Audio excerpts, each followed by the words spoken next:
Bienvenue à cette conférence sur le traitement médiatique de l'information scientifique. Donc cette intervention s'inscrit dans le cadre de quatre interventions en fait pour lesquelles on a été contacté par la mairie de Cessin. Il y en a déjà deux qui sont passées, l'astrologie et la science, y a-t-il du vrai, illusionnisme et imposture la dernière fois, et donc celle-là, le 16 février, et la prochaine est sur la radiesthésie et le magnétisme, et c'est le 13 avril. Donc pour faire rapide, je me présente, je m'appelle Florent Martin Michelot, je suis vice-président de l'Observatoire zététique. Je suis informaticien dans l'industrie des semi-conducteurs à ST Microelectronics. Et important, je ne le mets pas d'habitude, mais là, vu les discussions qu'on va avoir, je ne déclare aucun conflit d'intérêt. C'est-à-dire, je ne touche aucun salaire de l'industrie qui soit autre que l'industrie de la microélectronique. Et je ne suis militant dans aucune autre association que l'Observatoire zététique, dont je vais vous parler dans un instant, qui est une association, donc loi 1901, qui a été fondée en 2003, donc il y a 13 ans. On fait essentiellement de la vulgarisation de la méthode scientifique. L'idée, c'est d'expliquer aux gens comment est-ce qu'on fait pour appréhender les phénomènes réputés paranormaux. Donc c'est le gros des sujets auxquels on s'intéresse, en fait, c'est ça, hein. Et on fait du développement d'esprit critique à travers l'analyse des théories qui sont controversées, comme par exemple, est-ce qu'on peut trouver de l'eau avec un pendule, est-ce qu'on peut guérir par imposition des mains, tous les sujets pour lesquels les gens se positionnent généralement en termes de croyances, en se disant, bah, toi, tu crois en l'astrologie, est-ce que ça marche pas? Voilà, nous on se pose pas les questions en termes de croyance. Ce qu'on veut, c'est savoir si ça marche, c'est-à-dire sortir du champ de la croyance pour entrer dans le champ de la connaissance quand c'est possible. Et donc pour essayer justement de fabriquer de la connaissance là où elle fait défaut, on fait des expériences scientifiques en suivant des protocoles expérimentaux qui sont rigoureux, qui sont ceux qui sont appliqués dans la science avec des conditions un peu précises. On va en parler un peu après. Et donc on fait des conférences, des interventions médiatiques. Vous trouvez l'intégralité de nos travaux sur zététique.fr, et si vous avez un fantôme dans votre grenier, ou alors que vous voulez nous voir débarquer pour faire une enquête chez vous, ou alors que vous connaissez, je ne sais pas, un oncle, une tante, ou quelqu'un de votre famille qui est doué de talent controversé, n'hésitez pas à nous le dire, et on viendra pour faire des expériences avec eux éventuellement. Donc on a une adresse email, contact@zététique.fr. Voilà, il y a donc les événements qu'on poste, ils sont sur la page Facebook de l'Observatoire zététique, et il y a également un groupe zététique qui fait plus de 12 000 membres, hein, peut-être même 14 000 à l'heure qu'il est, je crois, non? Voilà. Et on a un éminent membre qui a créé une chaîne qui s'appelle Hygiène Mentale, qui est excellente, où il y a moins d'une vingtaine de vidéos, mais il n'y en a pas une achetée, c'est vraiment un travail génial, et l'auteur est ici. N'hésitez pas à jeter un œil, ça vaut vraiment le coup de s'abonner à YouTube rien que pour ça. Donc, de quoi on va parler aujourd'hui? On va parler, donc l'idée c'est de regarder un peu comment sont traitées les découvertes scientifiques dans les médias. Donc ce qu'on va commencer à expliquer, c'est éventuellement quelque chose qui n'est pas très intuitif. Enfin, tout le monde on entend tout le temps parler de la communauté scientifique, des chercheurs, des choses comme ça, mais personne ne sait en réalité comment ça fonctionne. Et donc l'idée, c'est d'essayer de vous faire toucher du doigt un peu le fonctionnement en fait de cette communauté, ce que les scientifiques produisent, et les problèmes internes en fait à cette communauté et aux productions en fait qui sont délivrées. Et puis après, on regardera un peu comment, justement, le corpus de connaissances fabriqué par cette communauté, comment est-ce qu'il transpire jusqu'à nous, en fait, c'est-à-dire dans les médias, comment est-ce que c'est traité. Donc je vais vous montrer deux dérapages qui sont assez célèbres, en fait, qui sont malheureusement tous les deux sur France Télé, hein. Et puis quelques autres exemples, en fait, qu'on trouvera dans les médias. Donc il y a des sujets où il y a du vrai contenu scientifique, mais qui sont plus ou moins travestis au moment où les journalistes nous l'exposent. Et il y a d'autres sujets qui sont beaucoup moins scientifiques, mais comme le sujet il est vendeur, voilà, on nous le propose quand même, quoi. Et puis on pourra se poser la question de savoir pourquoi il y a un écart aussi important entre la manière dont on nous présente la science dans les médias et ce qu'elle produit en fait en interne. Et puis on fera quelques propositions. Ok, donc on va parler des productions scientifiques. Alors, la partie chiante, hein, on est obligé de définir les termes, hein. Et là, en l'occurrence, il y en a un qui est important, c'est quand on parle de scientifique, Euh, Tout le monde ne met pas la même chose en fait derrière ce mot-là, donc on ne peut pas faire l'économie d'expliquer un petit peu ce mot-là. On peut parler par exemple de technologie, hein, quand on parle de science en disant voilà, on parle en fait des objets qui sont produits par la science, quand on parle de scientifique. Il y a une autre définition qui sont les théories scientifiques, c'est-à-dire le corpus de connaissances qu'on a réussi à rassembler en appliquant la méthode scientifique. Et la méthode scientifique, donc justement, enfin, il y a aussi la communauté scientifique, donc qui sont l'ensemble des chercheurs qui utilisent, qui produisent cette connaissance. Et il y a aussi donc la méthode scientifique, qui est la démarche intellectuelle qui est la leur, pour essayer justement de produire cette connaissance. Il y a une autre définition possible, en fait, c'est la vision fantasmée de la communauté scientifique. C'est ce qu'on nous présente, c'est le doc dans le Retour vers le futur, vous voyez ce genre de truc. Si vous avez les cheveux blancs, ou alors pas de cheveux, encore mieux, et que vous avez une blouse blanche et que vous dites des mots compliqués, voilà, vous tombez dans ce cadre-là. Donc, nous, l'essentiel de ce à quoi on s'intéresse, hein, c'est pas tant la communauté scientifique, le corpus de connaissances qu'ils sont capables de produire, mais c'est la méthode en tant que telle, la méthode, la démarche qui permet d'appréhender le réel, d'appréhender le monde tel qu'il est en dehors de nous. Euh, et l'étude de la pertinence ou de l'efficacité de cette méthode, c'est ce qu'on appelle l'épistémologie. Donc on va regarder un peu ce que c'est, sans parler tout de suite de la méthode scientifique, on va regarder ce que c'est que la communauté scientifique déjà. Donc la communauté scientifique, ça n'est pas comme le Jedi Council dans Star Wars, hein. C'est pas un ensemble de gens barbus qui se retrouvent dans une salle pour trancher de ce qui est vrai, de ce qui est faux. Il n'y a pas d'état de l'art qui soit arbitré formellement. Il n'y a pas de gens qui se retrouvent en disant bon ben voilà, ça on va dire que c'est vrai, ça on va dire que c'est faux. Il y a pas d'organisme public auprès duquel on puisse se retourner en disant bah alors ça est-ce que c'est vrai ou est-ce que c'est faux Et donc le fameux consensus scientifique dont on parle, il n'est pas formalisé, il n'y a pas de revue qui dise voilà le consensus scientifique sur tel sujet.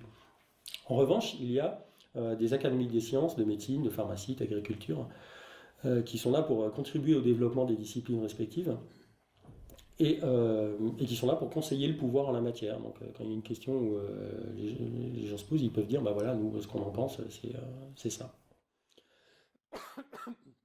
Et c'est relativement restreint en général, les prescriptions sont les communiqués qu'ils font ne sont jamais prescriptifs.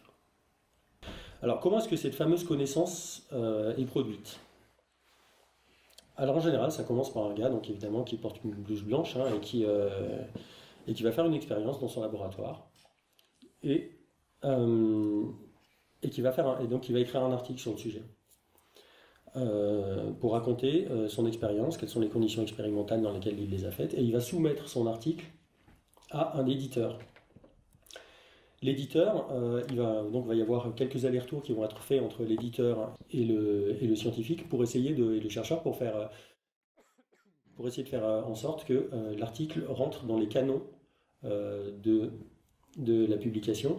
Je vais y revenir juste un peu après.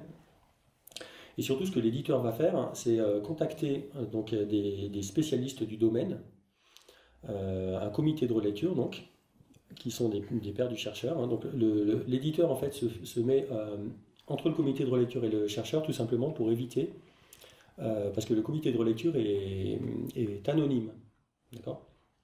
Donc en fait ce qui va se passer c'est que le chercheur va envoyer son article à l'éditeur va sélectionner une poignée de gens qui sont particulièrement compétents dans le domaine, ils vont lui faire lire l'article et ils vont leur demander bah, faites-moi un retour sur cet article pour me dire si c'est du lard ou du cochon, est-ce que c'est pertinent, est-ce que vous pensez qu'il y a suffisamment de...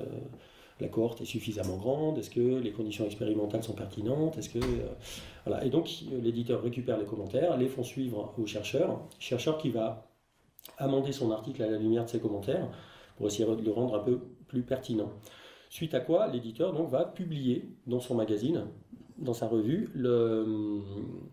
l'article en question. Article qui va donc cascader auprès de tous les autres scientifiques qui sont de la communauté.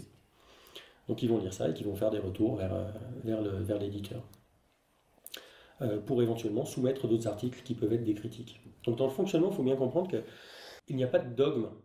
Euh, on dit souvent, oui, mais les scientifiques, si ça rentre pas dans les cases, si ça rentre pas dans le champ de la science, d'un seul coup, c'est difficile de publier un article à partir du moment où, si le truc est trop révolutionnaire, il va être rejeté par les scientifiques d'entrée. Alors qu'en fait, non, c'est un peu l'inverse qui se passe. C'est que si vous proposez une publication dont les résultats sont inattendus, surprenants ou controversés, pour peu que vos conditions expérimentales soient sérieuses, que votre article soit sourcé, il y a vous avez de plus grandes chances d'être publié que si vous faites une reproduction, par exemple, d'expériences passées. Un autre élément, c'est que la critique, elle est bienvenue, elle est encouragée même. C'est très important pour les scientifiques donc il y a des colloques scientifiques dans lesquels, sur un sujet X ou Y, quand on va parler du climat par exemple, on va réunir tous les gars dans une salle et puis on va essayer de se mettre d'accord sur essayer de comprendre en fait, pour favoriser en fait, réduire la longueur de ce cycle à travers les publications, de faire en sorte que les gens ils se rencontrent pour mettre en commun des moyens ou des choses comme ça. Et donc chacun vient et amène son grain de sel et va expliquer quel est l'état de l'art pour lui. Et les critiques à ce moment-là sont vraiment encouragées parce que l'idée c'est pas de se passer de la pommade dans le dos, hein. L'idée c'est vraiment d'essayer de mettre le doigt sur ce qui fait l'objet d'une controverse par exemple et d'essayer de voir bah tiens si on n'est pas d'accord sur ce sujet-là, manifestement il y en a peut-être un de nous deux qui a plus raison que l'autre, quelle expérience on pourrait faire ensemble ou séparément pour essayer de trancher cette question-là. Quelque chose qui est très important c'est la réplicabilité. Alors, je ne sais pas si c'est un mot qui est français en fait, ça. Non? Vous comprenez ce que ça veut dire? L'idée c'est que l'expérience, si elle a marché dans votre labo, il n'y a pas de raison qu'elle ne marche pas dans un autre labo, hein, parce que les lois de la physique étant à peu près les mêmes dans tout l'univers, en principe, si ça marche quelque part, ça doit marcher ailleurs. Et un autre truc qui est important, c'est les méta-analyses. Quand il y a suffisamment de publications qui ont été faites sur un sujet, il y a un moment à partir duquel, par exemple l'homéopathie, il y a noir de publications qui ont été faites sur le sujet, il y a un moment où il y a suffisamment de données suffisamment d'expériences qui ont été faites sur le sujet pour qu'on s'intéresse à l'idée de faire des analyses statistiques, mais sur l'ensemble du corpus de toutes les expériences qui ont été faites. Et ça permet d'avoir, au lieu d'avoir 50 expériences avec une petite cohorte, de considérer ça comme une expérience avec une grosse cohorte. Ça permet de dégager, de faire une sorte de résumé en fait, d'état de l'art sur un sujet et d'avoir une puissance statistique qui est plus intéressante. L'épidémiologie assure également le suivi. Donc typiquement, c'est le genre de choses où quand on fait une expérience, l'idée c'est par exemple quand on met un médicament sur le marché, on va se poser la question de savoir, ok très bien, on a fait des expériences en laboratoire et puis on essaye de savoir qu'est-ce que ça donne sur une centaine de personnes. Maintenant, si le médicament il a obtenu son autorisation de mise sur le marché et qu'il est distribué et que d'un seul coup 100 millions de personnes se mettent à le consommer, ce qui serait intéressant, c'est de savoir est-ce que les résultats qu'on avait sur les 100 personnes dans le laboratoire, est-ce qu'on retrouve ces résultats peut-être qu'il y a dans le médicament des effets secondaires qu'on n'avait pas détectés et du coup quand on s'adresse à 1 million de personnes, il y a des chances qu'on observe des effets qui ne sont pas ceux qu'on avait en laboratoire. Donc c'est très important de garantir ce suivi pour faire en sorte qu'on ne passe pas à côté d'effets qui sont importants. Donc, particulièrement vrai en médecine, l'épidémiologie, on suit ça de près. Et surtout, le plus important, c'est que le corpus de connaissances, il est perpétuellement remis en question. On ne considère pas que les choses sont acquises. Il y a la méthode scientifique en tant que telle, là pour le coup, je parle moins de l'aspect humain des scientifiques que de la méthode en elle-même. Elle est d'une humilité qui force l'inspiration, hein, puisqu'on n'hésite pas à reconnaître qu'on s'est trompé, en fait, en principe. Hein. À la lumière des faits, on doit être capable de changer son opinion et retourner sa veste, c'est une vertu. Alors, on parlait des publications scientifiques et on disait qu'elles étaient publiées, mais elles sont publiées dans quoi? Donc voilà, des revues scientifiques, en fait, il y en a plein. Hein. Elles sont extrêmement spécialisées. Elles sont souvent assez chères. Elles sont quasiment tout le temps en anglais. Et donc elles sont classées par discipline en fait. Hein. Donc on va prendre un exemple, par exemple la chimie. Si on regarde dans la chimie, en fait, il y a des sous-catégories. Hein. La biochimie, la chimie analytique, la chimie appliquée, la chimie médicale, organique, physique, il y en a plein de sous-catégories. Et même dans chacune des sous-catégories, il y a également plein de revues. Donc voilà, regardez, juste par exemple dans la chimie organique, il y a déjà 57 revues en fait, qui publient des articles de, de chimie organique. En voici une par exemple, JOC, le Journal of Organic Chemistry. Et donc, quel est le format de ces articles? Donc voilà, ça c'est pour vous montrer. Un article, c'est hyper standardisé, hein. Donc il y a un titre en gras en haut avec la liste des auteurs. On va venir sur le détail de ces trucs-là. Un article fait en général, je veux dire, entre 2 et 20 pages, hein. Euh, Ça c'est un article assez typique, hein, en chimie. Donc on voit, il y a 2-3 graphiques. Donc ça commence toujours par un titre avec un résumé. Le tout est en anglais, hein, comme dirait Chris Mich. Vous pouvez publier en Swahili, hein, mais la visibilité que vous allez avoir n'est pas terrible en fait.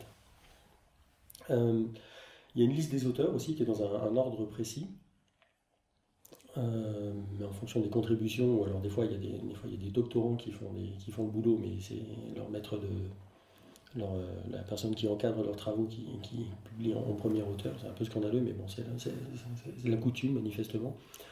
Il y a une introduction, donc essaye de faire un état de l'art avec une revue de la littérature, c'est-à-dire sur la question qu'on entend traiter, où est-ce qu'on en est en gros. Voilà. Donc j'ai lu les papiers des autres, et il me semble que voilà, la problématique aujourd'hui, ça on va considérer que c'est acquis parce qu'on a beaucoup de publis sur le sujet et qu'elles sont relativement fortes. Par contre, il y a telle expérience qui n'a pas été faite. Donc petit contexte pour essayer de savoir où est-ce qu'on en est. Après, donc derrière, l'idée c'est qu'une fois que vous êtes là, il faut faire donc, une hypothèse, donc expliquer qu'est-ce que vous entendez tester à travers l'expérience que vous allez faire. Et vous allez donc décrire la méthode que vous allez mettre en place pour vérifier cette hypothèse, valider ou invalider cette hypothèse. Donc là, il s'agit d'être pointilleux, c'est-à-dire de décrire de manière suffisamment précise les conditions expérimentales que vous allez mettre en place pour que, éventuellement, si quelqu'un d'autre veut répliquer votre test, qu'il ait l'intégralité des détails nécessaires, par exemple, quel est le type de matériel que vous avez utilisé ou quelle est l'analyse statistique que vous avez favorisée pour traiter les résultats, afin qu'il puisse reproduire, lui, l'expérience de son côté dans les mêmes conditions. Et si tout se passe bien, il devra trouver en principe les mêmes résultats. Si ce n'est pas le cas, il faut se poser la question pourquoi. Après, donc, une fois que vous avez expliqué la méthode, vous déroulez l'expérience et vous montrez quels sont les résultats que vous avez obtenus. Donc, il y a une publication où vous dites quels sont clairement les résultats que vous avez obtenus. Et c'est dans un autre chapitre, qui est la discussion, qui vous allez dire, voilà les résultats que j'ai obtenus et voilà les conclusions que j'en tire. Pourquoi c'est dans 2 chapitres séparés? Parce que des fois, en fait, les résultats qui sont obtenus, ils ne sont pas discutés de la même manière. Il y a des gens qui disent, mais attends, les conclusions que tu as tirées des résultats que tu donnes, je nie pas la réalité des résultats. Pour moi, les conditions expérimentales me semblent pertinentes. Tes résultats sont ce qu'ils sont. Mais pour moi, tu dépasses je veux dire, les conclusions qui sont raisonnables. Ou alors, des fois, il y a des prises de tête juste sur la discussion, en fait, mais pas tant sur la méthode que la discussion, ça peut arriver. Et donc, les conclusions que vous en tirez.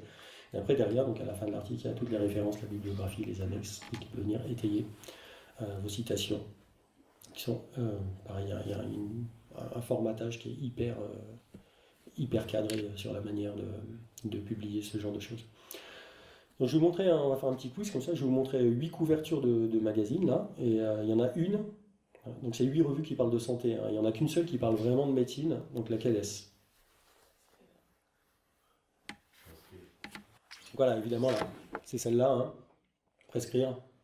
Donc c'est marrant parce que c'est tout des trucs de santé en fait qui s'adressent souvent à des personnes âgées. Il y a que des jeunes filles dessus. Donc cherchez l'erreur. Génération santé. Ok, donc voilà. Et c'est évidemment la seule qui est non disponible en kiosque en plus, hein, puisqu'elle s'adresse aux médecins. C'est une revue indépendante qui est de relativement bonne qualité. Donc, alors évidemment, vous allez me dire, oui, mais dans les bureaux de tabac, il y a quand même d'autres magazines qui parlent de science en effet, mais c'est pas des revues scientifiques, c'est ce qu'on appelle la revue de vulgarisation, hein. Ça s'adresse aux gens qui sont curieux en sciences. Et l'idée, c'est d'expliquer de manière assez simple des concepts qui sont un peu compliqués parfois, avec tous les travers que ça peut donner et qui font l'objet de la discussion qu'on a aujourd'hui. Jusqu'où on peut aller dans la vulgarisation sans trahir la science en fait. Donc où est-ce qu'on peut trouver ces publications scientifiques? Dans les universités, d'ailleurs, on va passer pour mettre il y a un petit scandale là, sur le sujet, c'est qu'en fait, le truc qui est un peu curieux, en fait, c'est que donc, les chercheurs qui sont payés par l'État euh, euh, font leurs recherches, ils doivent payer les éditeurs pour avoir le droit de publier, de soumettre un article. Donc l'éditeur, lui, il va recevoir de l'argent pour publier, un travail auquel lui, il n'a pas participé puisque ça a été payé par l'État. Donc l'État paye non seulement pour faire les recherches, pour les publier. Je vous parlais de la revue par les pairs qui était à côté. Les gens qui font la revue, eux, ils ne sont pas payés, pas par l'éditeur. Donc l'éditeur, il a une manne de travail gratuit d'experts qui souvent font ça parce que c'est sympa de mettre ça dans son CV, de dire qu'on fait de la revue d'articles. Donc ils ne touchent pas d'argent non plus. Et derrière, ils vendent les revues. Ils vendent des abonnements. Et ils vendent des abonnements à des prix qui sont parfois un peu hallucinants. Là. Et typiquement, quand on regarde l'agence bibliographique de l'enseignement supérieur, qui est typiquement en fait, une agence qui essaye de regrouper les abonnements et qui gère une bonne partie des abonnements des établissements français, en 2014, dans leur dernier rapport, ils annoncent qu'ils ont payé 43 millions d'euros d'abonnements pour donner accès à leurs chercheurs aux revues, c'est-à-dire au boulot de leurs collègues, en fait. Hein. C'est ça, ni plus ni moins. Et que 70%, 78% de cette somme est reversée à un seul éditeur qui est Helvétier. Ça fait réfléchir. Hein. Donc, voilà. Donc, c'est un gros scandale, en fait. Hein. Comme souvent, ça vient des mathématiciens américains qui se plaignent de ça et qui essayent de faire en sorte que les articles soient publiés dans des revues en ligne et qui sont gratuites. Et il y a des pétitions, je vous encourage à signer sur le sujet pour faire en sorte que ce soit le cas. Il y a aussi des moteurs de recherche en ligne, donc là j'en cite deux, mais en fait il y en a vraiment beaucoup qui sont souvent aussi spécifiques à certaines PubMed par exemple, qui sont essentiellement de la médecine. Donc on va parler aussi de problèmes, des problèmes internes à la science, hein, parce qu'il y a des trucs dans ce fonctionnement là, donc je vais en citer un des problèmes typiquement, mais il n'y a pas que celui-là. Quel est le premier problème, quelle est la première critique qu'on voit en général quand on entend parler de public scientifique? Et tout le temps, oui, mais les scientifiques c'est bien gentil, mais bon, quand même, quel est le problème, le premier problème qui vous saute non. En général, on pense au conflit d'intérêts. Et bah oui, mais l'étude, elle n'a pas été. Qui est-ce qui a fait. Ok, très bien ton étude, d'accord, j'entends. Mais qui est-ce qui l'a financé ton étude, hein? Parce que si c'est un laboratoire pharmaceutique qui a des milliards d'euros engagés dans l'histoire, évidemment, et c'est vrai d'ailleurs. Et en réalité, quand on regarde de près, le conflit d'intérêts, c'est pas le premier souci en réalité. Parce que ce qu'on observe, c'est que globalement, les études qui sont financées par l'industrie, elles sont de meilleure qualité globale que les études indépendantes, pour une raison qui est assez bête en fait, c'est que euh, l'industrie, ils ont plus de moyens en général que les laboratoires indépendants ou universitaires, et du coup, quand ils font une expérience, ils peuvent le faire sur des cohortes qui sont plus importantes. Et du coup, le pouvoir, la puissance statistique en fait des expériences qu'ils font, globalement, est meilleure. Et un autre détail, c'est que les gens qui font les publications sont payés par les labos, mais le labo publie pas en son nom. Hein. Celui qui publie le papier, c'est le chercheur. Et c'est lui qui s'engage en son nom. Et du coup, c'est sa crédibilité en tant que professionnel qui est engagée. Donc, c'est pour ça qu'en général, les gars essayent de ne pas faire complètement n'importe quoi dans les publis. Parce que si vous publiez une bêtise de votre côté et puis qu'il y a 50 réplications derrière qui montrent exactement l'inverse, vous passez pour un guignolo en fait. Un autre point, c'est qu'on critique souvent les industriels en disant bah oui, mais c'est scandaleux qu'ils fassent des publis, c'est scandaleux qu'ils. Bah oui, mais enfin, en même temps, je veux dire, si vous voulez mettre un nouveau médicament sur le marché, la moindre des choses avant de le mettre sur le marché, c'est que vous vous assuriez vous-même que le truc il fonctionne, quoi. Donc c'est pas complètement surprenant non plus que les industriels ils testent leurs produits. Euh, le biais le plus important en réalité, c'est le biais de publication. Parce que, on disait tout à l'heure, là, c'est la moindre des choses que les industriels, ils publient, ils évaluent leurs découvertes, mais ce qui est très important, c'est qu'ils publient leurs résultats et qu'ils publient tous leurs résultats. Parce que si vous ne publiez pas tous les résultats, ce qui arrive, et c'est le biais de publication, c'est ça, l'idée c'est que, imaginez par exemple que le chercheur fait l'expérience 10 fois, en ajustant un petit peu les paramètres de son expérience, quoi. Et puis 9 fois, c'est un échec, ça marche pas. Il n'a pas réussi à mettre en évidence ce qu'il voulait. Et puis coup de bol, la 10e, ou alors pour une raison peut-être qu'il n'a pas réussi à identifier, ou alors tout simplement parce que toutes les expériences sont faites avec une marge d'erreur en fait, et que bah, des fois on tombe dans la marge d'erreur, hein. Ça peut être un faux positif par exemple. On pense que le phénomène est là alors qu'en réalité on a mesuré ou le hasard ou alors une condition expérimentale qu'on n'avait pas maîtrisée, et que du coup le gars ne publie que quand il obtient un résultat positif. Ne reste dans le corpus de ce qui est accessible à ses pairs que l'expérience qui a été un succès. Et les 9 qui ont planté, elles sont restées au fond de son tiroir. C'est pour ça qu'on appelle ça l'effet tiroir en fait. C'est pour chaque publication qui a été publiée et, rendue, et qui est rentrée dans le corpus des connaissances, combien sont restés dans le tiroir. Et c'est dramatique parce que, typiquement, imaginez qu'on fait un défi à pile ou face comme ça, et je vous dis moi je suis capable d'influencer les pièces, d'accord, et que je fais tout systématiquement pile. Et je sors une pièce de ma poche, et je tire, et je vous montre, ah ben voilà, ça fait pile, et qu'à chaque fois que ça fait face, je cache l'expérience. Je vous montre la pièce que quand ça fait pile. Ce qui reste dans le corpus, c'est évidemment que des expériences qui ont marché. Les expériences qui sont plantées, elles ne sont pas comptabilisées comme des échecs. Les échecs, c'est aussi important que les succès. Et surtout en médecine. Si vous faites un médicament, savoir qu'il ne marche pas, c'est au moins aussi important de savoir qu'il marche. Ne serait-ce que pour éviter à d'autres équipes de refaire la même expérience si on sait que ça ne marche pas, qu'on l'a testé 10 fois et qu'il y a un autre gars qui revient derrière et dit bah oui ça ne marche pas, et que lui pareil il confine ses résultats, de savoir que ça ne marche pas c'est une donnée, donc il faut pas l'écarter. Il y a une conférence de Ben Goldacre sur le sujet où il parle justement de ça, et c'est à l'origine de centaines de milliers de morts, hein, ce genre de problème, sur des médicaments qui ont été mis sur le marché avec une publi qui était déclarée qui était positive, et quand après l'étude épidémiologique ils se sont rendus compte que le médicament causait un gros problème, ils sont allés creuser un peu pour regarder s'il n'y avait pas de la littérature scientifique qui n'avait pas été publiée, et dans les tiroirs ils ont retrouvé une dizaine de publis qui montraient que non seulement ça ne marchait pas, mais qu'en plus c'était dangereux, quoi, que les effets secondaires qu'on observait à grosse échelle, on les retrouvait aussi dans les études. Donc voilà, donc il y a des initiatives, hein, il y en a une qui s'appelle All Trials, qui est justement dirigée par Ben Goldacre, enfin en tout cas c'est un des acteurs, hein, qui vise à faire en sorte que tous les résultats soient publiés. Donc il y a les auteurs qui se réfrènent, hein, mais il y a aussi les éditeurs qui posent problème dans ce biais de publication. C'est que c'est beaucoup plus facile de publier un résultat positif qu'un résultat négatif, hein. Si vous arrivez et que vous dites bah voilà, moi je vais il y a tel public qui est sorti, bah nous on va essayer de se fendre, de savoir si elle tient la route ou pas, et on va reproduire l'expérience, et il obtient un résultat qui est exactement le même. Bah voilà, on ne donne pas le prix Nobel aux gens qui vérifient, hein. Et donc comme c'est pas très gratifiant, et puis c'est pas très vendeur, mais en réalité les éditeurs ils sont plus réticents à publier les réplications et les résultats négatifs que de publier les découvertes ou les nouveautés. Autre problème interne, il y a la méthodologie, on va aller un peu plus vite là, c'est les résultats qui sont pas très fiables à cause de cohortes qui sont trop petites,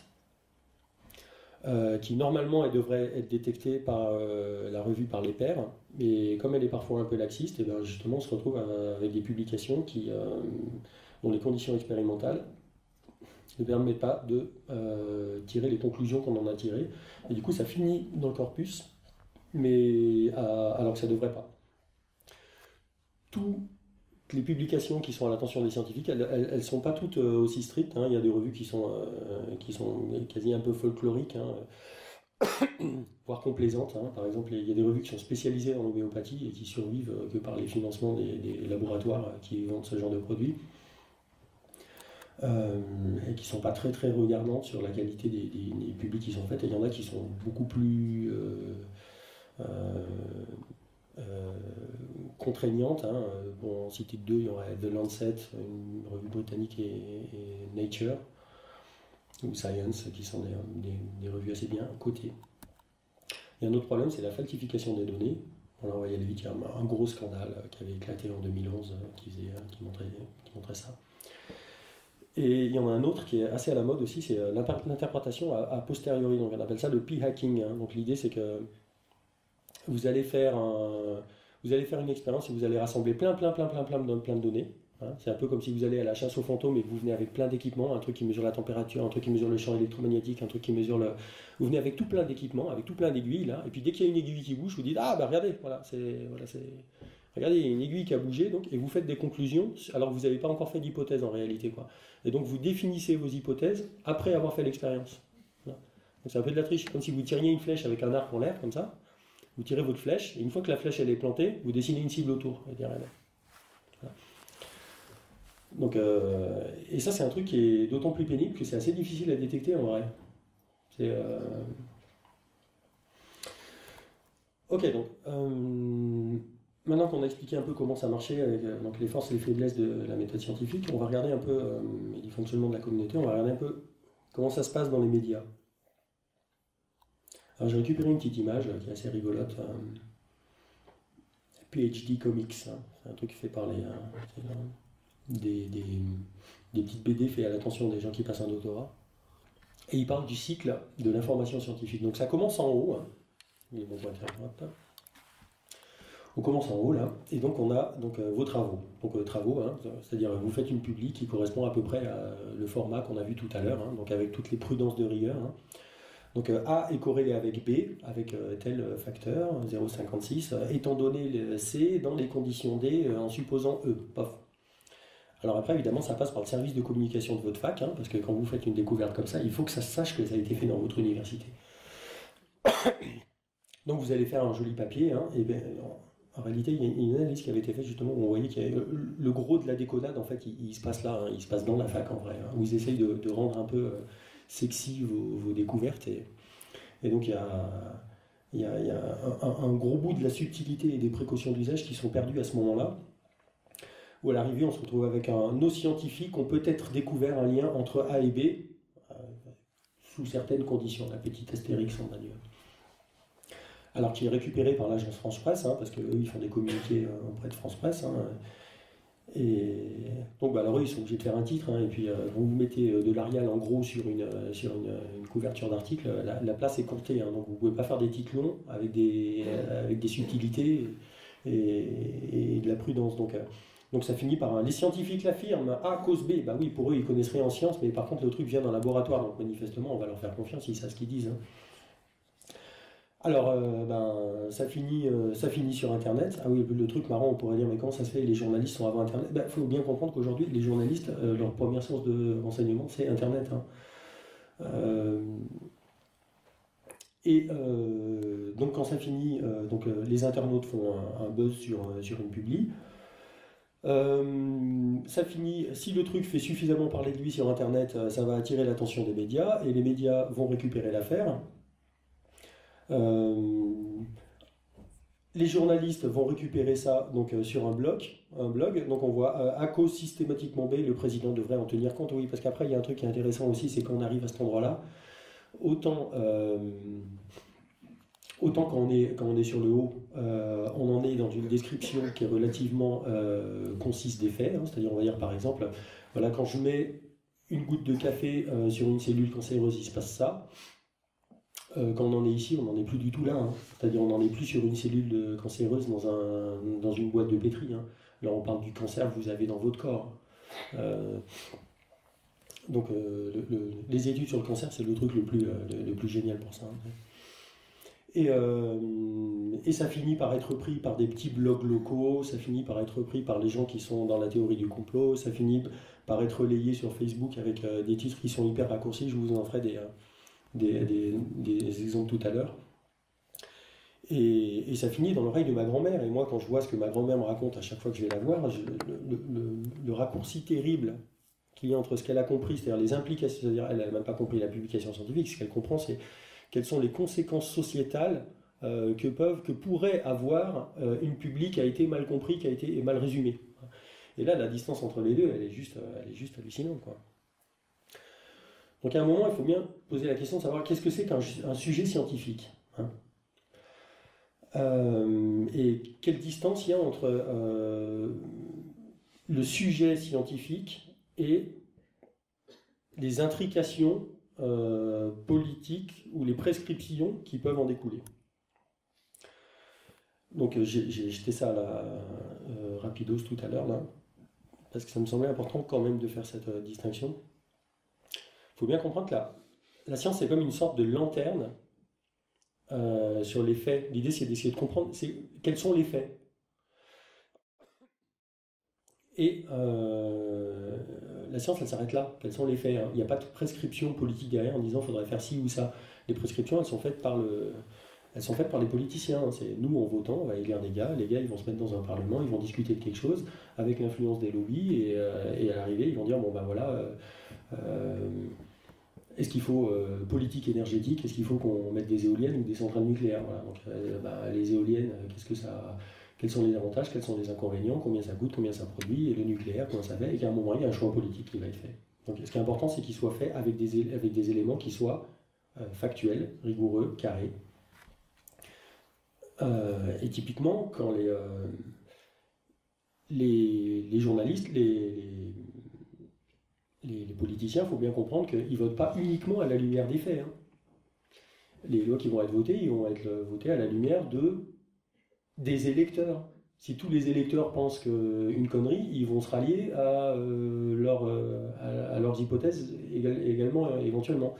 Et donc c'est là qu'il y a une réelle responsabilité des journalistes, c'est que s'il y a de l'intoxication qui est faite par les journalistes, ou alors que les faits qui sont rapportés ne sont pas inexacts, incomplets, ou alors mal mesurés, ou alors qu'on nous fait croire qu'il y a une polémique sur un sujet alors qu'en fait il n'y en a pas, on se retrouve à suivre une direction qui peut éventuellement pas être la bonne pour des raisons qui sont purement démagogiques.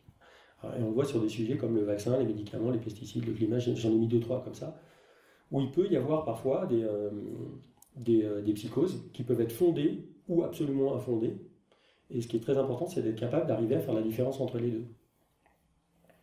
Alors on va prendre un exemple typiquement de dérapage. Et on va regarder pourquoi c'est un dérapage. Il y en a un qui est très connu, donc qui est sorti en 2012. Je ne sais pas si vous vous souvenez de cette affaire, sur l'histoire des OGM.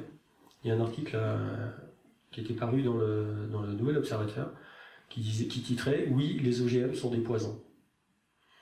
Et on va y venir juste après là.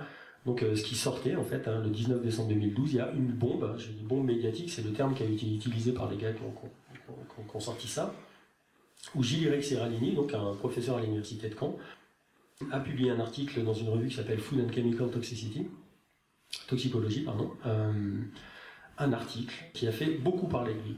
Ce qui est important, c'est de regarder que d'habitude un article, quand ça sort dans les revues spécialisées dont on parlait là, et voilà quoi. Donc après, en général, ça sort avec tout le chemin dont on parlait tout à l'heure. Mais là, c'est pas du tout ce qui s'est passé. Ce qui s'est passé, c'est que avant que cet article scientifique sorte, les journaux ont été contactés. Et donc tout est sorti en un même jour. Donc la bombe à fragmentation scientifique, sanitaire, politique et industrielle, je cite là, c'est pour ça que c'est entre guillemets en italique, elle pulvérise en effet une vérité officielle, l'innocuité du maïs génétiquement modifié. Donc ce qu'on voit, c'est qu'il y a eu une dépêche AFP en même temps qu'un article dans un journal très commun, le Nouvel Observateur, disponible en kiosque, avec moult photos. Donc vous vous souvenez peut-être de cette photo, non, avec tous les rats là, avec les tumeurs énormes là.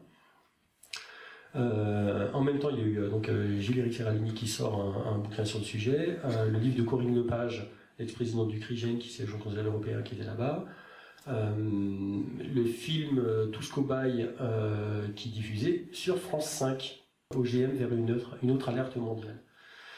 Donc là, c'est un super package, quoi, et package vendu avec l'autocollant exclusif. C'est marrant parce que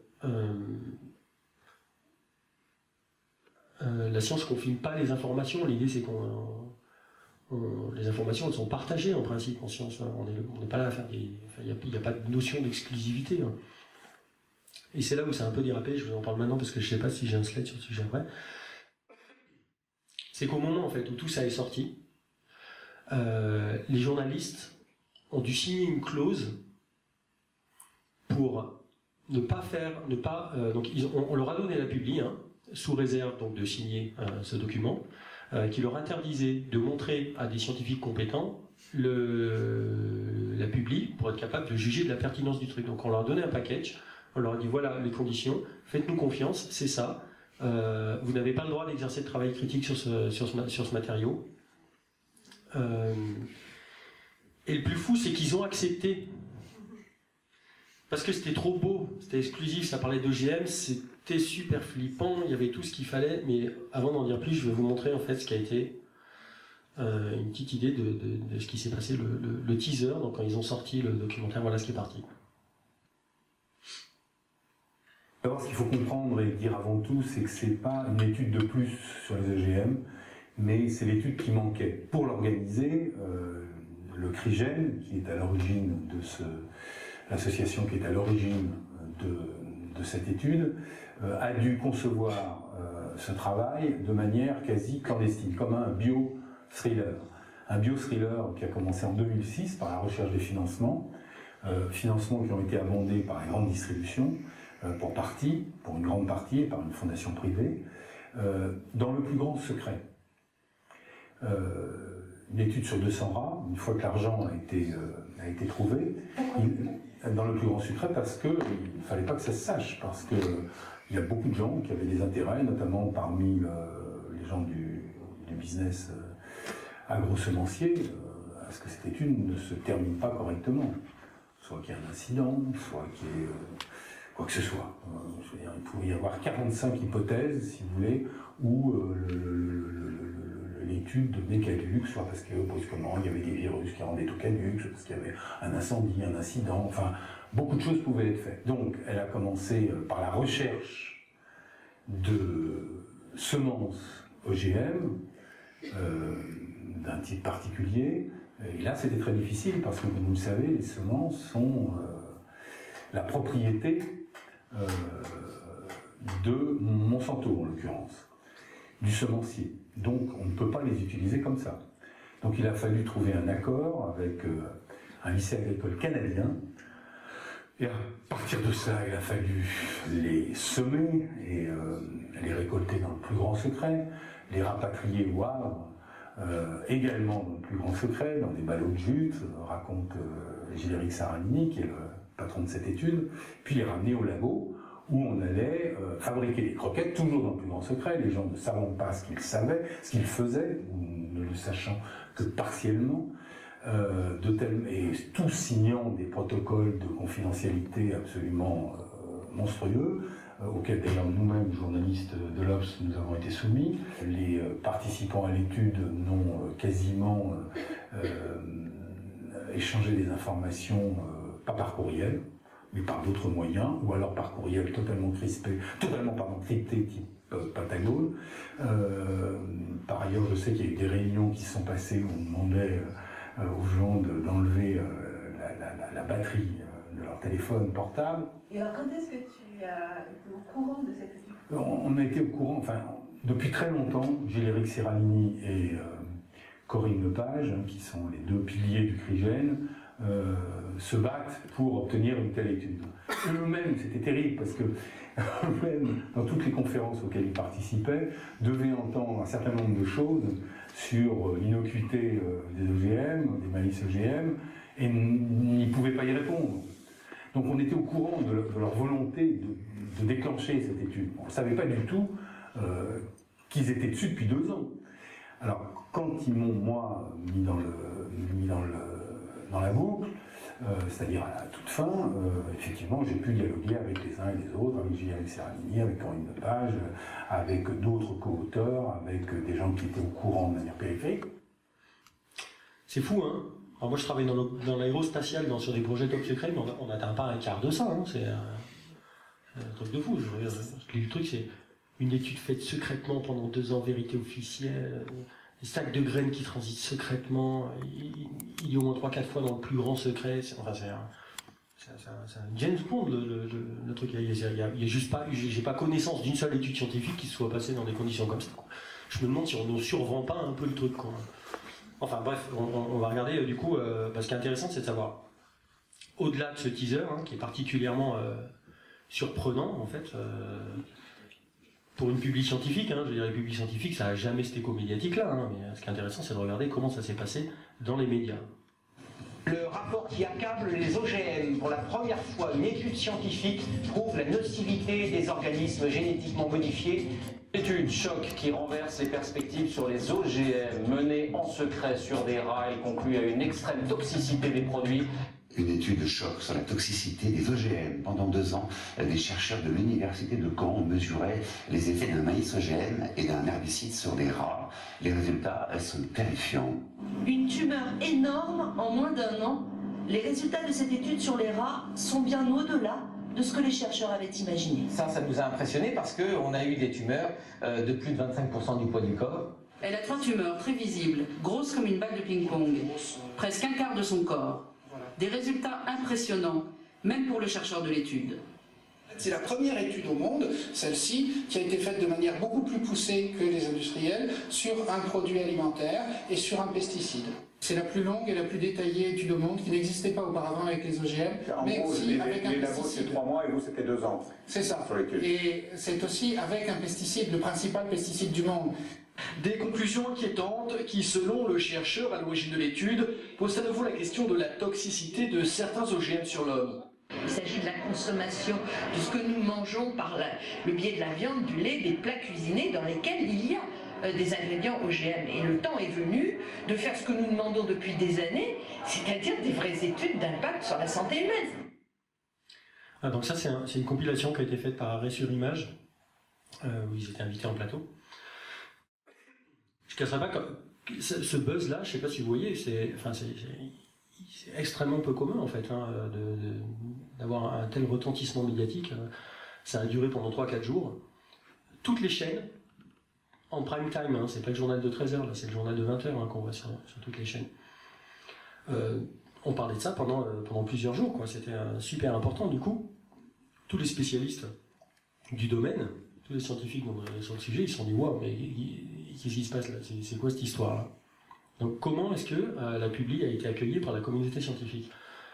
La première réaction, c'est dans la communauté, ils se sont dit mais de quoi il s'agit exactement? De quoi est-ce qu'on est en train de parler là? Est-ce que c'est une publication scientifique qui va apparaître dans un magazine à comité de relecture et qui s'adresse à nous? Ou alors est-ce que c'est une opération de communication, parce que monter comme c'est monté avec le buzz qui a été fait, est-ce que c'est une opération de communication qui a été faite à l'attention du grand public? Elle est pour qui cette étude? Pour le grand public, avec les conclusions, c'est-à-dire là pour le coup on sort du champ de ce qu'on définissait tout à l'heure, à savoir que la science est une lanterne et que là les conclusions pour le coup elles sont très claires. Hein. Pour eux c'est l'article qui est paru, c'est les OGM donnent le cancer. Hein. On n'est pas dans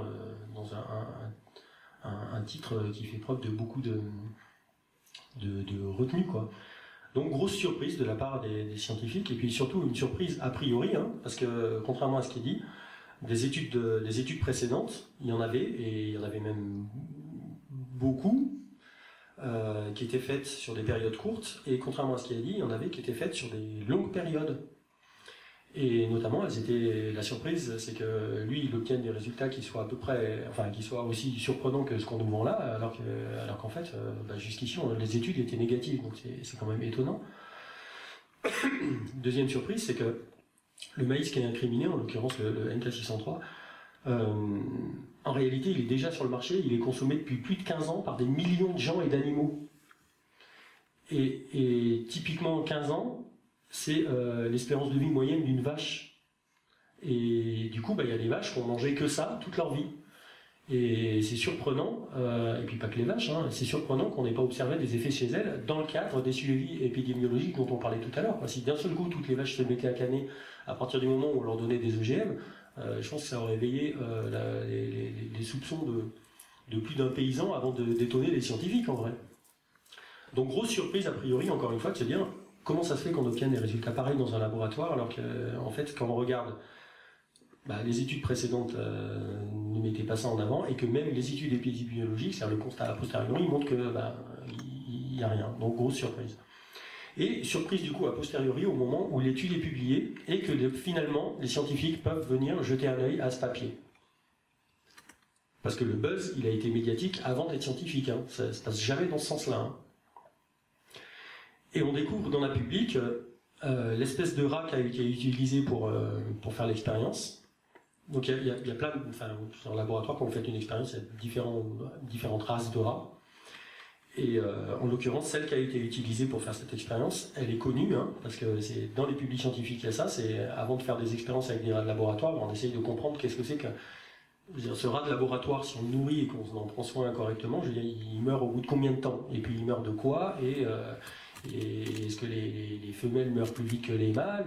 Voilà, donc on essaie de savoir où on met les pieds. Donc on prend 1 millier de rats par exemple, et on va regarder comment est-ce que cette espèce se comporte dans des conditions de vie standards.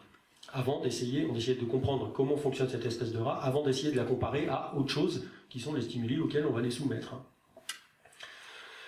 Et en l'occurrence, cette espèce de rat, elle est particulièrement donc bien connue, parce qu'il y a des expériences qui ont été faites sur des cohortes de plus de milliers d'individus.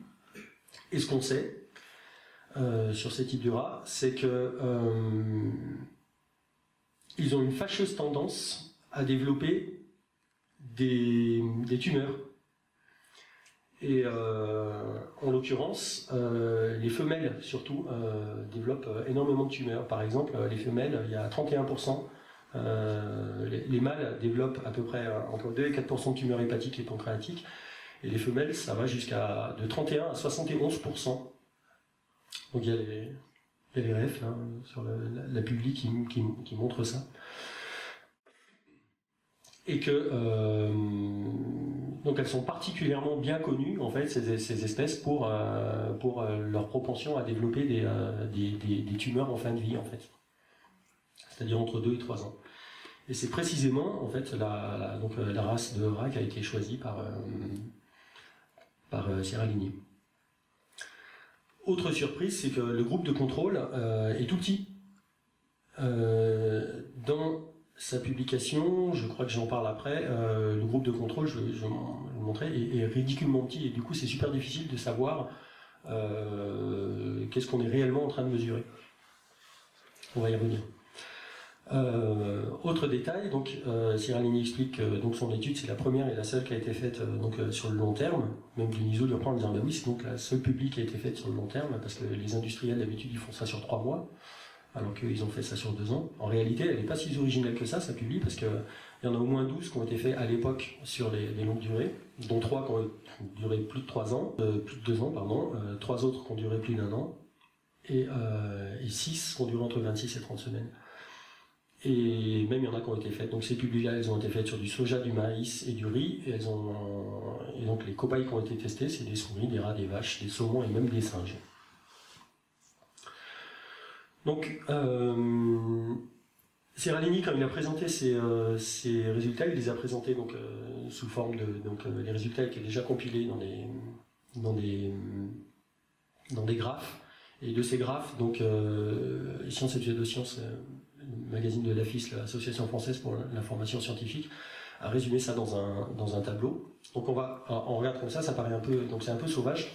On va juste passer 1 minute sur ce tableau pour bien comprendre de quoi il s'agit. C'est ce qui s'est passé, c'est que donc ils ont pris un groupe de contrôle, d'accord, les fameux rats. Ils leur ont donné du maïs normal avec de l'eau, d'accord, et ils ont mis 10 rats dans ce groupe-là. Donc ils ont 10 rats qui sont le groupe de contrôle pour voir comment ça se passe spontanément quand on donne rien de spécial. Ils ont fait un autre groupe auquel ils ont donné des OGM. Donc ils ont fait surtout 3 groupes de 10. En fait, tous les groupes sont des groupes de 10. Et donc il y a un groupe qui a reçu des OGM à hauteur de 11% de son alimentation, un autre groupe qui a reçu à hauteur de 22%, et un autre groupe à hauteur de 33% de son alimentation. Après, il y a 3 autres groupes qui ont reçu pareil à hauteur de 11, 22 et 33%, mais c'était du maïs OGM, d'accord, avec du Roundup. Et après, il y a encore 3 autres groupes qui ont été faits. Donc vous voyez, en gros, ça fait 9 groupes de 10, hein, c'est-à-dire 90 individus, avec des animaux qui buvaient, donc dont l'eau qu'ils buvaient était contaminée avec du Roundup. Donc c'était 3, pourquoi il y a 3 colonnes? Parce qu'en fait c'est 3 dosages respectifs aussi, hein. Donc là c'est ce qu'on voit à Roundup ABC, hein. Les doses en question c'était 0,0000001% de Roundup, c'est-à-dire c'est à peu près le niveau de contamination que vous pouvez avoir dans l'eau du robinet, dans les endroits pour lesquels le Roundup a contaminé l'eau du robinet. Le deuxième taux, c'était 0,09% de Roundup dilué dans l'eau, et le troisième groupe, c'était 0,5% de Roundup dilué dans l'eau. Voilà, donc on se retrouve avec donc 90 individus mâles, 10 individus de contrôle, et la même distribution pour les femelles. Alors évidemment, le truc qu'on voit, c'est que quand dans un groupe de contrôle, on passe de 2, par exemple, donc ça c'est le nombre de décès qui est marqué ici, et entre parenthèses, c'est le nombre de rats qui ont été euthanasiés. Parce qu'il y a un moment, le rat, il n'y a plus que de la tumeur, et les gars,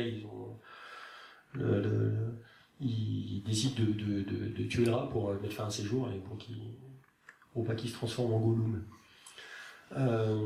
Alors, et ce qu'on observe par exemple, c'est que voilà, dans le groupe de contrôle, donc on a 3 individus qui sont morts, et dans le groupe OGM, qui a été alimenté à 11%, on en trouve 5. Ah, mais quand même 20% de plus. Et par contre, c'est marrant, ce qu'il y a quand on regarde, c'est qu'à 22%, c'est-à-dire il y en a 5 qui meurent à 11%, mais il n'y en a plus qu'un qui meurt à 22%. Et à 33%, il n'y en a plus qu'un qui meurt aussi. Moi, si je regarde ça publié tel quel, là, comme ça, j'ai envie de dire, bah oui, plus vous mangez des OGM, ça vous protège des tumeurs. Enfin, on pourrait avoir cette conclusion en regardant ces chiffres, pour le coup. C'est quand même assez surprenant, quoi. Et même mieux, là, si on regarde, en fait, le Roundup semble... quand on met du Roundup avec les OGM, là, si on en croit ça publie, à hauteur de 11%, le Roundup vous protège de l'effet de l'OGM. On peut le lire comme ça, en fait, dans sa publi, on pourrait le lire comme ça. Alors évidemment, quand on regarde le groupe de contrôle du côté des femelles, là, il y en a 2 qui sont mortes. Et là, et à 22%, là, il y en a 7 qui sont mortes. Et là, il y en a 4. Et là, encore 7 et 4. Donc, ce qui est intéressant, le problème, c'est que quand vous avez un groupe de contrôle qui est trop petit, vous ne savez pas ce que vous êtes en train de mesurer. Si vous tirez un truc et que vous avez une chance sur 2, vous devriez faire 5 fois pile, 5 fois face. On est d'accord? Est-ce que c'est vraiment le cas quand on tire une pièce 10 fois de suite? Est-ce qu'on fait systématiquement 5-5? Ah non, vous comprenez bien que plus on fait l'expérience, et plus on tend vers cet aspect médian. C'est-à-dire que si vous tirez la pièce 2 fois, vous allez peut-être faire 2 fois pile. Vous n'allez pas faire un coup pile, l'autre coup face à tous les coups. Vous êtes d'accord? Si vous faites l'expérience 100 fois, là, pour le coup, plus vous allez faire l'expérience, et plus vous allez vous rapprocher en fait, de ce côté médian, et plus vous allez éliminer cet effet de bord. Et ça, c'est ce qu'on ne voit pas ici. C'est quand on fait l'expérience 10 fois, là, en fait, là, on est tombé sur 3 ici, on est tombé sur 2 là, mais on aurait pu tomber sur 4 ici. On aurait pu tomber, sachant qu'en plus, là pour le coup, et c'est assez représentatif, c'est que, comme on sait que les femelles, que cette espèce de rat, les femelles sont beaucoup plus enclines à développer des tumeurs que les mâles, on a envie de se dire, waouh, là sur le groupe de contrôle, il y en a eu 2 au lieu de 3, en fait c'est un monstre coup de bol qu'on a eu. Et par contre, sur le reste de son étude, là, si on prend l'intégralité de son étude et qu'on regarde et qu'on considère s'il n'y avait aucun effet et que c'était une évolution spontanée, on voit bien qu'en effet, les filles, elles font plus de tumeurs que les gars, quoi. Enfin, elles meurent plutôt que les mâles. Et du coup, les résultats, ils sont super, ils sont pas aussi tranchés qu'il y paraît, quoi. On voit ici les résumés où en fait, si vous tapez, si vous regardez l'article de Science et Pseudosciences et vous regardez le détail de ce tableau, on peut en parler 20 minutes parce que c'est vraiment du début à la fin, il y a vraiment beaucoup à dire. Et le premier critère de réjection, en fait, c'est le fait que l'espèce de rat qui a été choisie n'est vraiment pas appropriée, et de 2, le groupe de contrôle il est tellement petit qu'on sait pas, on sait pas si les résultats qu'on a eus, est-ce que ceux à quoi on les compare, si c'est pertinent ou pas? Et la réponse, c'est manifestement non. Et en fait, c'est l'essentiel des critiques qui ont été obtenues. Il y a un autre tableau qui a été sorti, on ne va pas rentrer dans le détail sur celui-là, mais il est également assez drôle, en fait. Drôle, je ne sais pas si on peut parler d'humour à ce moment-là, mais quand on voit le retentissement médiatique que ça a eu. Du coup, les spécialistes, ils se sont fendus de faire des communiqués derrière. Et là, pour le coup, vu le retentissement médiatique qu'il y a eu sur cette publi-là, il y en a plus d'un qui s'est mis à réagir. Notamment, il y a les académies nationales, et à peu près toutes, en réalité, qui se sont fendus de faire un communiqué sur le sujet. Il y a l'EFSA, l'Agence européenne de la santé et de la sécurité alimentaire. Il y a même les agences allemandes qui se sont collées à ça. L'Agence nationale de la sécurité sanitaire, le CSBC, le SCB, au Conseil des biotechnologies.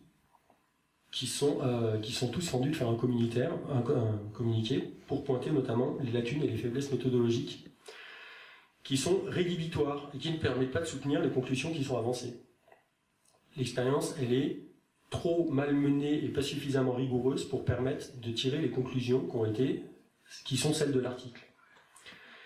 Et également, il y a un manque total de déontologie, quoi. C'est pas comme ça qu'on fonctionne en science. Là, clairement, c'était une opération de communication qui a été montée et pas du tout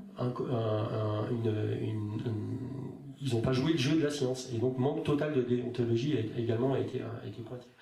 Le truc, c'est quand les autorités se font fendu de se communiquer, là, il était juste trop tard, quoi. Parce que médiatiquement parlant, la volatilité, elle est tellement forte que quand on s'amuse, par exemple, à regarder, je sais pas, vous connaissez Google Trends, c'est un moteur de recherche qui permet de prendre la température, en fait, de la popularité des termes de recherche. Donc, tout ce qui est tapé dans Google, en fait, Google Index, et regarde quels sont les mots-clés qui sont populaires à un instant T. Donc, par exemple, si on fait ça avec le terme OGM, voilà sur quoi on tombe. Donc, on a joué, oh merde, on voit pas c'est trop gris, on voit pas les dates et en ordonnée. Donc, ce qu'on voit, c'est ça, c'est normalisé à 100%, hein, c'est-à-dire ce qu'on voit, ça, c'est le maximum d'où la couverture a été atteinte ici. Hein. Donc ça, typiquement, c'est le moment, en fait, où la fameuse bombe médiatique a été révélée avec tous les trucs que je vous ai montrés avant. Il y a un deuxième pic, hein, on le voit très bien, hein, d'ailleurs. Hein, ça, c'est quand la communauté scientifique a réagi pour dire mais cet article ne vaut rien. Voilà. Donc ça permet de se faire une idée, en fait, de l'écho qu'on a quand on fait un démenti suite à une publication racoleuse. C'est un truc qu'on entend souvent, c'est quand même, on le conseille aux politiciens, c'est dites n'importe quoi, mentez, il en restera toujours quelque chose. Là on le mesure, là. En l'occurrence, il n'y a pas eu mensonge, hein, parce que Seralini, lui, il a fait ça public. Je pense que c'est même pas la peine de l'accuser d'avoir triché dans ses résultats. Je ne pense pas qu'il ait triché dans ses résultats. Il a réellement fait tout ce qu'il a dit, très certainement. Hein. Le truc, c'est que son expérience, elle ne permet pas de tirer les conclusions dont on a tiré. Donc c'est difficile on ne peut pas l'accuser d'escroquerie. Hein. D'ailleurs, Marianne l'a fait. Et ils ont perdu leur procès. Hein. Parce que, je ne sais pas si c'est escroquerie le mot qu'il avait utilisé. Enfin bref, ils ont utilisé un mot qu'il ne fallait pas utiliser, quoi. Parce que c'est porter atteinte à son intégrité. Et là, pour le coup, non, son intégrité scientifique, on ne peut pas l'accuser d'avoir triché. C'est juste qu'il est juste incompétent, en fait. L'expérience qui a été faite ne permet pas d'arriver aux conclusions qu'il a tirées. Et finalement, l'article a été retiré en novembre 2013, donc du Food and Chemical Toxicology. Ça a tellement fait polémique l'éditeur, qui est par ailleurs une revue qui est relativement bien cotée. Hein. À la lumière des critiques qui avaient été faites, l'article il est vraiment trop pourri, on le retire du corpus de connaissances. Donc ils l'ont retiré. Mais il est revenu. Parce qu'il y a un autre journal un peu moins regardant, en fait, qui leur a dit bon les gars, ok, nous on veut bien vous la reprendre, vous publiez, hein, on fera peut-être un petit peu le buzz avec, ou alors on fera parler de nous, je sais pas, je voudrais pas leur jeter la pierre non plus, mais en tout cas ils leur ont demandé juste de publier les données brutes en plus, chose qu'ils ont fait, donc ça a justifié pour eux le fait de republier l'article en juin 2014. Et en juillet 2015, l'International Agency for Research on Cancer publie un article concernant avec une conclusion similaire à ce qui avait été fait avant. Ce n'est pas en publiant les données brutes qu'ils ont donné que ça changeait grand chose en fait à la qualité de la publi, vu que l'expérience n'avait pas été refaite. Voilà. Donc ça donne une idée en fait de ce qu'on peut voir en termes de science, de la distance qu'il peut y avoir entre une publi scientifique et comment est-ce qu'elle est accueillie dans la communauté scientifique et de l'impact qu'elle peut avoir auprès du public à cause d'un traitement médiatique qui a été vraiment laxiste en fait. Il a été interdit, comme je le disais plus tôt, là, par contrat aux journalistes de faire leur métier et de vérifier l'information. Et ils sont quand même autorisés à la publier alors qu'ils n'avaient pas les moyens de vérifier si elle était pertinente ou pas. Il y a un deuxième exemple qui nous a frappé il y a juste un tout petit peu plus d'un an. Sur France Télé, dans l'émission Cache Investigation. Ça vous rappelle quelque chose, non? Le titre de l'émission, c'était Produits chimiques, nos enfants en danger. Donc c'est d'autant plus dommage que Cache Investigation, ils ont levé quand même un certain nombre de lièvres. Il y a certains sujets sur lesquels ils ont fait un boulot terrible, qui était génial, quoi. Mais là, manifestement, ils se sont pris les pieds dans le tapis et bien, quoi. Et on va voir pourquoi. Donc l'émission révèle que d'après l'EFSA, donc c'est l'Agence européenne de sécurité alimentaire, 97% des denrées alimentaires contiennent des résidus de pesticides. Ça c'est le rapport de l'EFSA, là, je vous ai mis en bas à gauche. Et puis surtout, on voit 97% des denrées alimentaires contiennent des pesticides, ça veut dire du coup, ça veut dire que intuitivement comme ça, moi je pense, ça veut dire que seuls 3% en sont exempts. Il y a seulement 3% de... Et peut-être que j'ai mal compris, et là pour le coup l'auteur du documentaire, qui s'appelle Martin Boudot, le confirme sur Twitter, suite à une émission avec Bourdin, où il dit oui, les 3% restants correspondent au bio et aux aliments à très faible teneur en pesticides. Donc clairement, pour eux, c'est 97% des aliments sont contaminés et seuls 3% en sont exempts.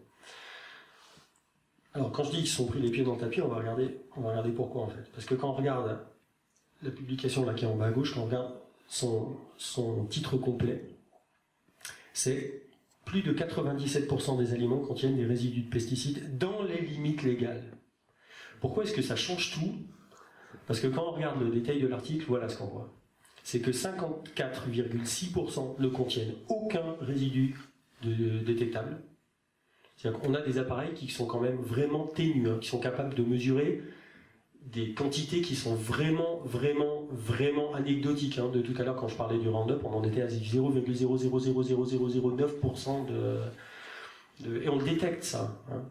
Il y a des limites en dessous desquelles même les appareils les plus sensibles ne détectent pas, et là on est dans ce cas, et c'est plus de la moitié, dans lesquels on ne retrouve absolument rien. En tout cas, on n'est pas capable de détecter. S'il y en a encore, on n'est pas capable de le détecter.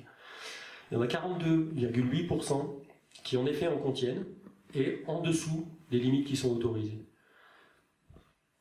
Et il y a seulement 2,6% des produits qui en fait dépassent les limites autorisées. Je ne sais pas si vous mesurez le truc, c'est-à-dire c'est exactement l'inverse de ce qui est avancé dans le documentaire pendant 2 heures. Alors on peut dire, mais du coup, l'auteur de l'article il disait que dans le bio, c'est justement que dans le bio, il n'y avait pas de pesticides. Là, pour le coup, quand on regarde le détail de l'article, c'est non seulement dans le bio, il y en a, mais ils ont trouvé donc 134 types de pesticides différents. Parmi les plus... petit détail au passage, bio, ça ne veut pas dire sans pesticides. Bio, ça veut dire avec des pesticides, mais d'origine naturelle. Vous n'avez pas le droit aux pesticides synthétiques.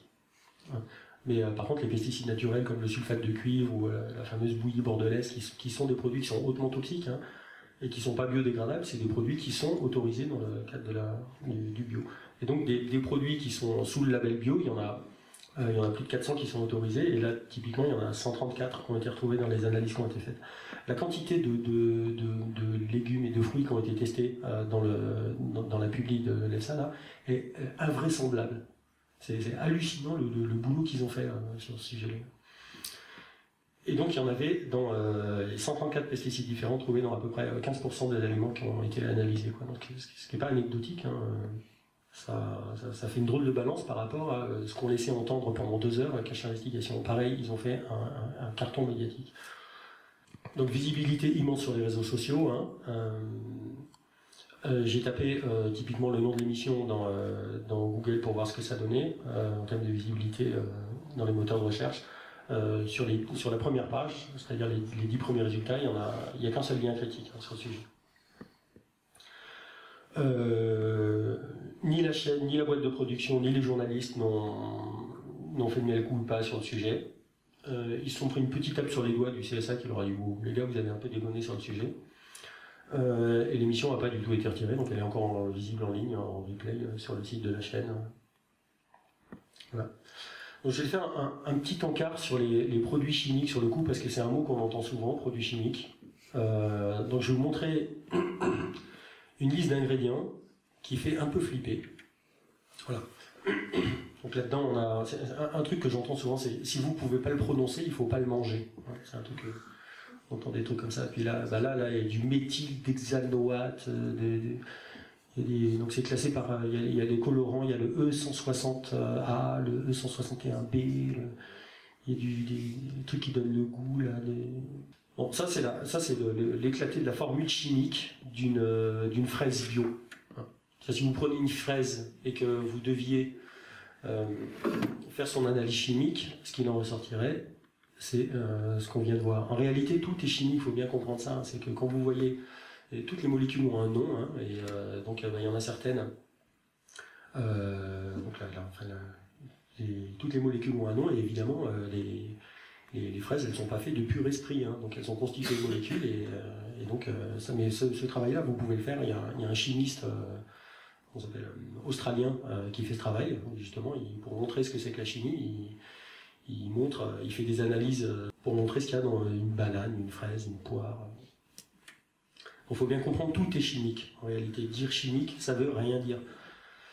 La formule de l'eau, c'est H2O, hein, c'est une formule chimique pour ça. Hein. Donc peut-être que l'appellation était mal choisie, peut-être qu'il voulait dire produit synthétique. D'accord ? Un produit synthétique, c'est quoi du coup ? Un produit synthétique, c'est un produit qui a été fabriqué dans un tube à essai. Mais dans un tube à essai, on peut fabriquer aussi bien une molécule qui n'existe pas dans la nature qu'une molécule qui existe dans la nature. Et même bien souvent, la grosse majorité des molécules qui sont fabriquées, c'est des molécules en fait où on a le choix entre raser une forêt pour extraire l'huile de je sais pas quoi qui est fabriquée par telle écorce d'arbre, soit synthétiser exactement la même molécule dans un tube à essai, quoi. Et donc, quand on arrive à synthétiser la molécule, on préfère le faire parce qu'évidemment, non seulement c'est beaucoup moins cher, mais en plus, au lieu d'avoir à purifier ces molécules pour enlever toutes celles qui sont à côté et qui sont indésirables, là, pour le coup, on se retrouve avec la molécule pure, donc qui est beaucoup plus facile à doser et on connaît la pureté. Donc ça, c'est pour les produits synthétiques. Mais donc, il y a des produits aussi qui sont une sous-classe, qui sont les produits artificiels, qui eux aussi sont des produits synthétiques et qui sont des molécules qui n'existent pas dans la nature. Donc c'est celle-là qui pourrait éventuellement soulever l'inquiétude en disant si ça n'existe pas dans la nature et que c'est un produit auquel jamais le corps humain n'a été contraint ou alors sélectionné sélectionné par les lois de Darwin sur le sujet, peut-être que a priori ça peut faire l'objet d'une attention particulière. Et puis on a souvent tendance aussi à penser que la nature est bonne. Donc ça c'est un truc qui est intéressant, mais comme si la nature ne faisait pas de poison, c'est-à-dire que toutes les molécules qui sont d'origine naturelle étaient sans danger. En réalité, on parle souvent, par exemple, une poire peut contenir jusqu'à 8000 microgrammes de formaldéhyde. Hein. Et on dit dans les vaccins, il y a des formaldéhydes et tout. Oui, mais en l'occurrence, il y en a jusqu'à 80 fois moins que dans une poire. Donc, la question, c'est pas de savoir s'il y en a dedans, la question, c'est de savoir s'il y en a dans une dose qui est dangereuse. Et là, je vous sors l'exemple de la poire, mais on fait la même chose avec une pomme, dans les pépins de la pomme, qui sont extrêmement toxiques. Il y a énormément de produits naturels qui sont... La plupart des toxines les plus dangereuses sont des toxines d'origine végétale ou animale. Hein. Je vais vous montrer un extrait d'émission qui est passé sur M6, et on le connaît particulièrement bien, parce que c'était une émission où ils parlaient des magnétiseurs, et nous on faisait une expérience avec eux. Et donc on a vu les coulisses de l'émission, vu qu'on y était. Et donc, M6 nous contacte en nous disant, est-ce que ça vous dirait de faire un test avec des magnétiseurs ? Avec un magnétiseur, on leur dit oui, écoutez, est-ce que vous en avez un sous le coude? Et on dit oui, il y en a un qui nous a contacté, qui voulait faire une expérience avec nous, ramenez vos caméras, on va faire l'expérience. Et donc voilà comment ça se passe à l'antenne. Ils atténuent les effets des brûlures, soignent les insomnies et les mal de dos sans médicaments et sans parfois même toucher notre corps. Et vous êtes des dizaines de milliers à y recourir. Les magnétiseurs, les coupeurs de feu, entrent-ils vraiment en communication avec notre corps? Comment parviennent-ils à nous soigner? Utilisent-ils vraiment des champs magnétiques? La science va-t-elle pouvoir tout expliquer? Reportage de François Traca. Les magnétiseurs seraient une dizaine de milliers en France et nous serions des millions à faire appel à eux. Mais ont-ils un réel pouvoir sur notre corps? Que soignent-ils vraiment? Pourquoi certains hôpitaux sollicitent-ils leur aide? E=M6 a mené l'enquête. Monsieur Matsima est magnétiseur. Par une simple apposition des mains au-dessus du corps, il dit pouvoir soulager les douleurs en régulant une énergie qui se dégagerait de chacun de nous. Première étape, Monsieur Matsima débute la séance en sondant le corps de Cindy, qui consulte pour des maux de ventre. Et là, je fais un premier passage au-dessus des chakras pour voir si y en a un qui serait plus défaillants que les autres, si on peut dire comme ça. Ouais. Les chakras, selon le yoga tantrique, sont des centres d'énergie alignés de la tête au bassin. Chacun de nous en posséderait 7. Ils serviraient d'indicateur à notre magnétiseur pour détecter nos maladies. Ça commence à partir d'ici? Ouais, plus par là, jusqu'à à peu près là. Une fois la douleur repérée, M. Matsima affirme la traiter en démêlant le nœud d'énergie à l'origine de cette douleur. Écoutez les premières réactions de sa cliente. Je ressens un peu comme une sorte de chaleur, un peu des gargouillis. Enfin, M. Matsima dit emmagasiner toute la mauvaise énergie de Cindy avant de s'en débarrasser. Et la séance se termine par une diffusion de nouvelles énergies du magnétiseur à sa cliente. Mais que disent de tout cela les scientifiques? Le truc marrant, pourquoi je montre ça? Parce que le truc qui est rigolo, c'est que la fameuse Cindy, là, qui est une de ses patientes, c'est pas du tout une de ses patientes, en fait. Hein. C'est-à-dire que quand l'équipe de tournage est arrivée, on s'est dit, bon, ce qui serait bien, c'est que, au-delà de l'expérience qu'on va faire ensemble, qu'on montre après dans le documentaire, dans le petit reportage, il faudrait qu'on ait quelqu'un où on puisse filmer sa pratique pour voir comment est-ce qu'il travaille d'habitude, sauf qu'il n'avait pas de patiente sous le coude. Donc on est descendu dans la rue, il y avait un petit supermarché en bas, on a chopé une jeune fille qui était... c'est nous qui l'avons arrêtée, hein, c'est bonjour, ça vous dirait de passer à la télé? Oui, bah oui. C'est pour Égal M6. Très bien, c'est parti, elle est montée, elle dit t'as mal quelque part? Bah non, bah attends, t'as mal quelque part. Ouais, j'ai un peu mal. Bon, d'accord, ok. Et donc elle arrive, elle a juste 0 symptômes, elle ne vient pas du tout consulter, elle est censée faire ses courses. Hein. Je veux dire, hors champ, il y a ses bagages à côté, ses courses. Hein. Les journalistes, ils ont des contraintes. Quand ils ont envie de montrer quelque chose et qu'ils n'arrivent pas à le capturer, dans ce cas, il faut le fabriquer, quoi. Donc quand la réalité n'est pas là, on la fabrique. Hein. Quand la réalité ne suffit pas, on fait ça. Well, Joe and Sandra, this is the only way Eric and his friends can get across the street from his home because, as you can see, Church Street is a bit overwhelmed this evening. Every time it rains hard, it floods hard. Il dit c'est la seule manière qu'on a de traverser la rue parce qu'il y a tellement d'eau que les barres touchent le fond là. Hein, donc là, clairement, bon, l'idée c'est que quand vous êtes journaliste et que vous arrivez sur le terrain, il faut arriver à montrer qu'il y a eu des inondations, donc il faut rendre le truc un peu spectaculaire. S'il y a juste rien à voir et que vous êtes déplacé pour rien, c'est dommage, quoi. Donc quand la réalité suffit pas, on l'aide un petit peu, on lui donne un petit coup de pouce, quoi. Alors j'essaie de me poser la question de savoir pourquoi il y a un tel écart et tout entre ce qu'on peut voir à l'antenne en fait et les publics scientifiques. La manière en fait dont les médias traitent l'information scientifique. Je pense un des premiers critères, je pense, de leur part, c'est un défaut d'analyse. Alors j'ai trouvé cette petite BD de XKCD, qui est un site assez sympa qui publie des petits dessins avec des bonhommes en fil de fer, là, comme ça. On voit le journaliste qui dit aujourd'hui, un critique a dénoncé l'attitude des médias qui, selon lui, se contentent d'exposer l'ignorance du public plutôt que de l'informer. Est-ce que vous êtes d'accord avec ça? Nous avons recueilli l'avis des Parisiens dans la rue. Et tout est dans la phrase en fait. Là, les médias se contentent d'exposer la diversité des opinions, se fait écho de ce que les gens ignorent. Puis, alors qu'est-ce que les gens pensent de ça? On va leur demander. Donc il y a un truc qui est super. Hein, à la télé, c'est le réflexe du micro-trottoir. Hein. C'est le genre de truc où si on se demande qu'est-ce qu'on pourrait faire sur le sujet, on va faire un micro-trottoir et puis comme ça on verra ce que les gens y pensent. Et on s'en fout de ce que les gens y pensent, ce qu'on veut savoir c'est quel est l'état de l'art sur le sujet, quoi. Donc il n'y a pas de travail d'analyse, on se contente d'exposer les opinions antagonistes, quoi. Donc par exemple sur un débat sur le réchauffement climatique, qu'est-ce qu'on va faire? On va mettre sur le plateau un gars qui est climato-sceptique et puis un gars qui ne l'est pas, et puis on va les regarder se taper dessus, quoi. Mais il n'y a aucun moment où il y aura un travail d'analyse pour savoir est-ce qu'il y en a un des deux qui a plus raison que l'autre. Et mieux, c'est qu'on le fait sous le couvert de neutralité. C'est-à-dire les journalistes, ils disent non, moi je suis pas là pour influencer les gens, je suis là pour amener de l'information et après les gens ils se font leur opinion. D'accord ? Donc sous couvert de neutralité, on donne de la visibilité éventuellement à des théories qui peuvent être complètement infondées, en comptant sur le fait que si quelqu'un a plus raison que l'autre, il sera capable de l'exprimer. Sauf que c'est pas comme ça que ça se passe sur un plateau télé, quoi. Donc les journalistes, ils se contentent, dans leur grande neutralité, d'exposer une polémique, hein, en mettant sur le plateau des gens qui sont pas d'accord, et en les regardant se taper dessus. Et le problème aussi, c'est que quand vous faites ça, il n'y a pas de représentativité. Si par exemple vous faites un plateau sur le climat, vous allez mettre un climato-sceptique, un scientifique qui dit que climato-sceptique et un scientifique qui n'est pas climato-sceptique, et puis on a l'impression que le débat il est équilibré, c'est-à-dire 1 pour 1. En réalité, il y a 97% de la communauté scientifique qui pense que le réchauffement climatique est d'origine humaine, et l'autre 3%. Alors, il te dire, elle est où la représentativité? On l'a perdu cette information là quelque part dans le truc. Et ça, c'est ce qu'on voit aussi quand ils organisent des micro-trottoirs aussi. La représentativité disparaît parce qu'ils vont passer à l'antenne la diversité des opinions, mais on n'a aucune idée de la représentativité.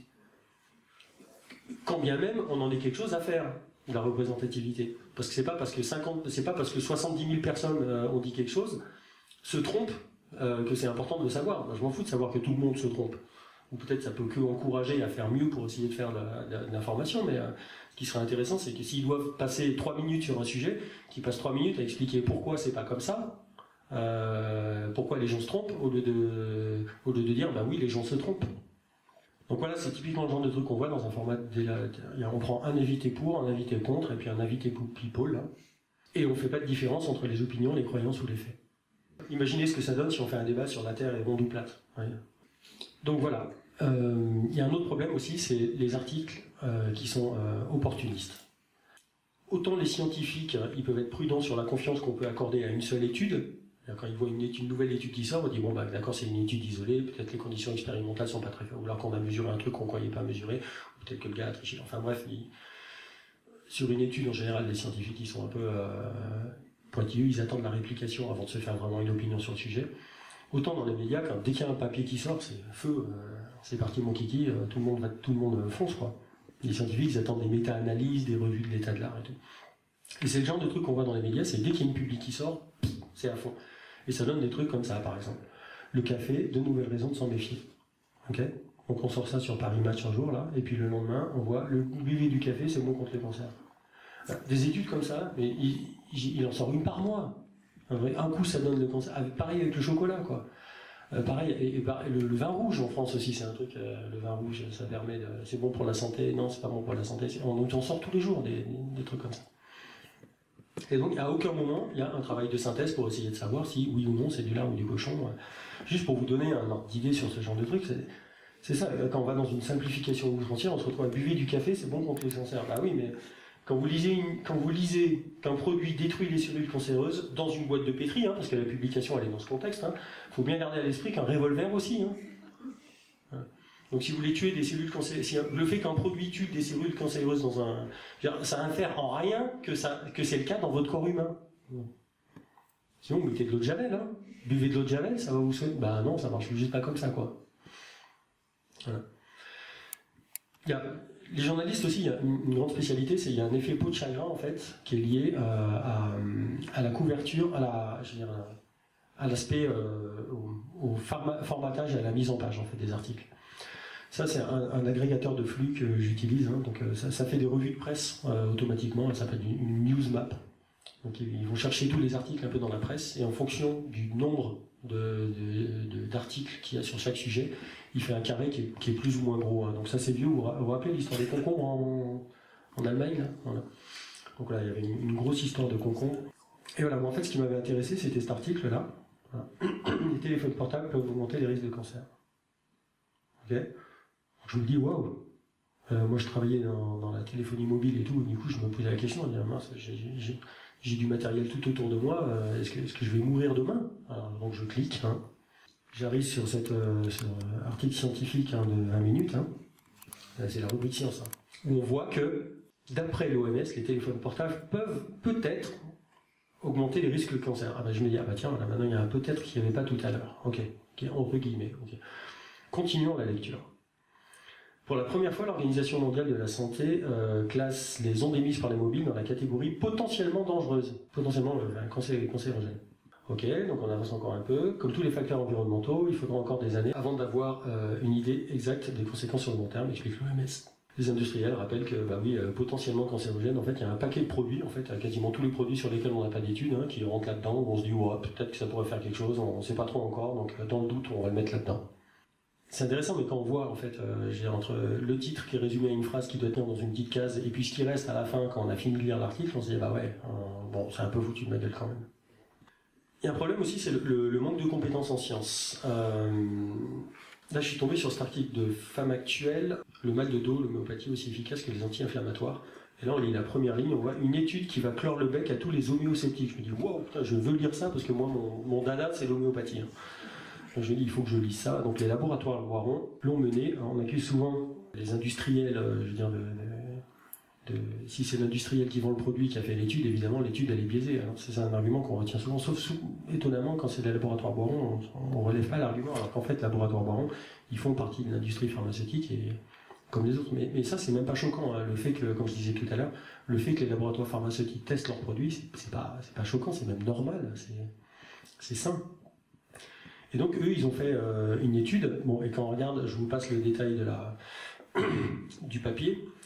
Mais c'est une étude dans laquelle il n'y a pas de randomisation, il n'y a pas de double aveugle, il n'y a même pas de simple aveugle. Les patients sont sous double traitement. Donc, en gros, et quand on regarde les cohortes en fait qui sont choisies pour faire l'étude, on demande en gros aux patients qui ont déjà de la sympathie pour le produit de savoir s'ils se sentent mieux après en avoir pris. Bah, évidemment que la réponse c'est oui. Là, ce qu'on a mesuré, c'est la satisfaction des patients, pas l'efficacité du produit.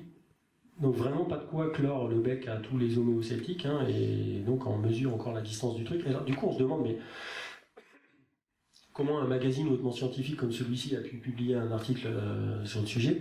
En réalité, et ça on le voit dans un autre magazine qui s'appelle Femina, où justement une journaliste expliquait clairement dans son article la genèse de l'article, hein, c'est qu'elle avait été invitée à Avignon, si je me souviens bien, dans un super hôtel trop classe, où Boiron les avait invités pour faire un communiqué de presse. Donc ils étaient tous repartis avec un sac dans lequel ils avaient passé un super week-end, mangé dans un super resto, elle donnait le nom du restaurant où ils ont mangé, c'est génial. Et donc elle explique qu'elle est repartie avec son communiqué de presse dans lequel l'article est quasiment déjà écrit, quoi. Elle a plus qu'à faire copier-coller du truc, faire une petite synthèse, et l'article est là. Et du coup c'est pour ça qu'on se retrouve avec quasiment le même article dans tous les magazines féminins sur le sujet, quoi. Voilà, il y a aussi un autre truc, c'est le besoin de figure, de personnalisation. Donc on se retrouve à... Il y a comme une sorte de pente descendante quand même, j'ai l'impression. On part d'Isaac Newton, Marie Curie, donc prix Nobel, Louis Pasteur en médecine, Hubert Reeve pour la cosmologie, Cédric Vallini pour les maths, qui a une médaille Fields, non, je crois même, qui est un personnage que les médias aiment bien aussi, parce que non seulement, en plus d'être un gars brillant, il a un look un peu particulier, il joue une grosse araignée en pins, là, du coup c'est ce qu'on appelle un bon client à la télé. Et bon, il y a Nicolas Hulot. Alors Nicolas Hulot, on est dans les besoins de figure, on ne pourrait pas le qualifier de scientifique, mais il vient avec des chiffres, hein, c'est dans ses émissions, comme pareil Yann Arthus-Bertrand après le relais derrière, ils viennent avec des faits dans leurs émissions, ils annoncent des chiffres, quoi. Donc la question qu'on peut se poser, c'est est-ce que ces chiffres, un, sont vrais, et deux, est-ce qu'ils sont suffisants? Est-ce qu'il existe un contexte dans lequel je pourrais éclairer ces chiffres qui leur donne une interprétation qui est complètement différente? La question se pose. On a les mêmes frères Bogdanov qui, eux, servent de caution scientifique dans les médias. Ils passent pour des génies, ces gars-là. Pour moi, l'explication number one, c'est les alertes anxiogènes sont populaires. Quand on fait flipper les gens, il n'y a rien qui les intéresse plus que ce qui peut représenter un danger. Enfin, c'est limite darwinien comme sélection, ça. Hein. Je veux dire, quand s'intéresser au danger, ça donne des raisons de survie en fait. Hein. Je veux dire, si vous intéressez absolument pas à ce qui peut être dangereux, je veux dire, enfin, il y a des chances que vous sortiez assez vite du pool génétique de la race humaine quand même. Hein. Ou postuliez à un Darwin Award ou quelque chose comme ça, quoi. On ne parle pas des avions qui se posent, on parle que des avions qui s'écrasent, évidemment, quoi. Et donc pour attirer l'attention du chaland, il faut arriver à trouver des choses qui sont racoleuses. Et donc c'est typiquement l'intérêt commercial en fait, hein, c'est quand on parle d'audience, c'est ça, c'est qu'il faut montrer des choses qui suscitent l'attention des gens. Pas forcément des choses qui sont vraies, mais des choses, dans la liste des choses qui attirent l'attention, il y a des choses qui font peur. Et on le voit bien avec Cache Investigation, qui assez systématiquement fait appel à la peur. Un des slides que j'ai passé rapidement, c'est justement ça, où on voit la rhétorique qui est utilisée dans le lancement en fait, du documentaire, c'est que ça, c'est de la terreur permanente. Des fois, il y a des raisons d'avoir peur. Il y a des fois où, typiquement, on nous fait flipper sur des choses où il n'y a pas de raison d'avoir peur en fait.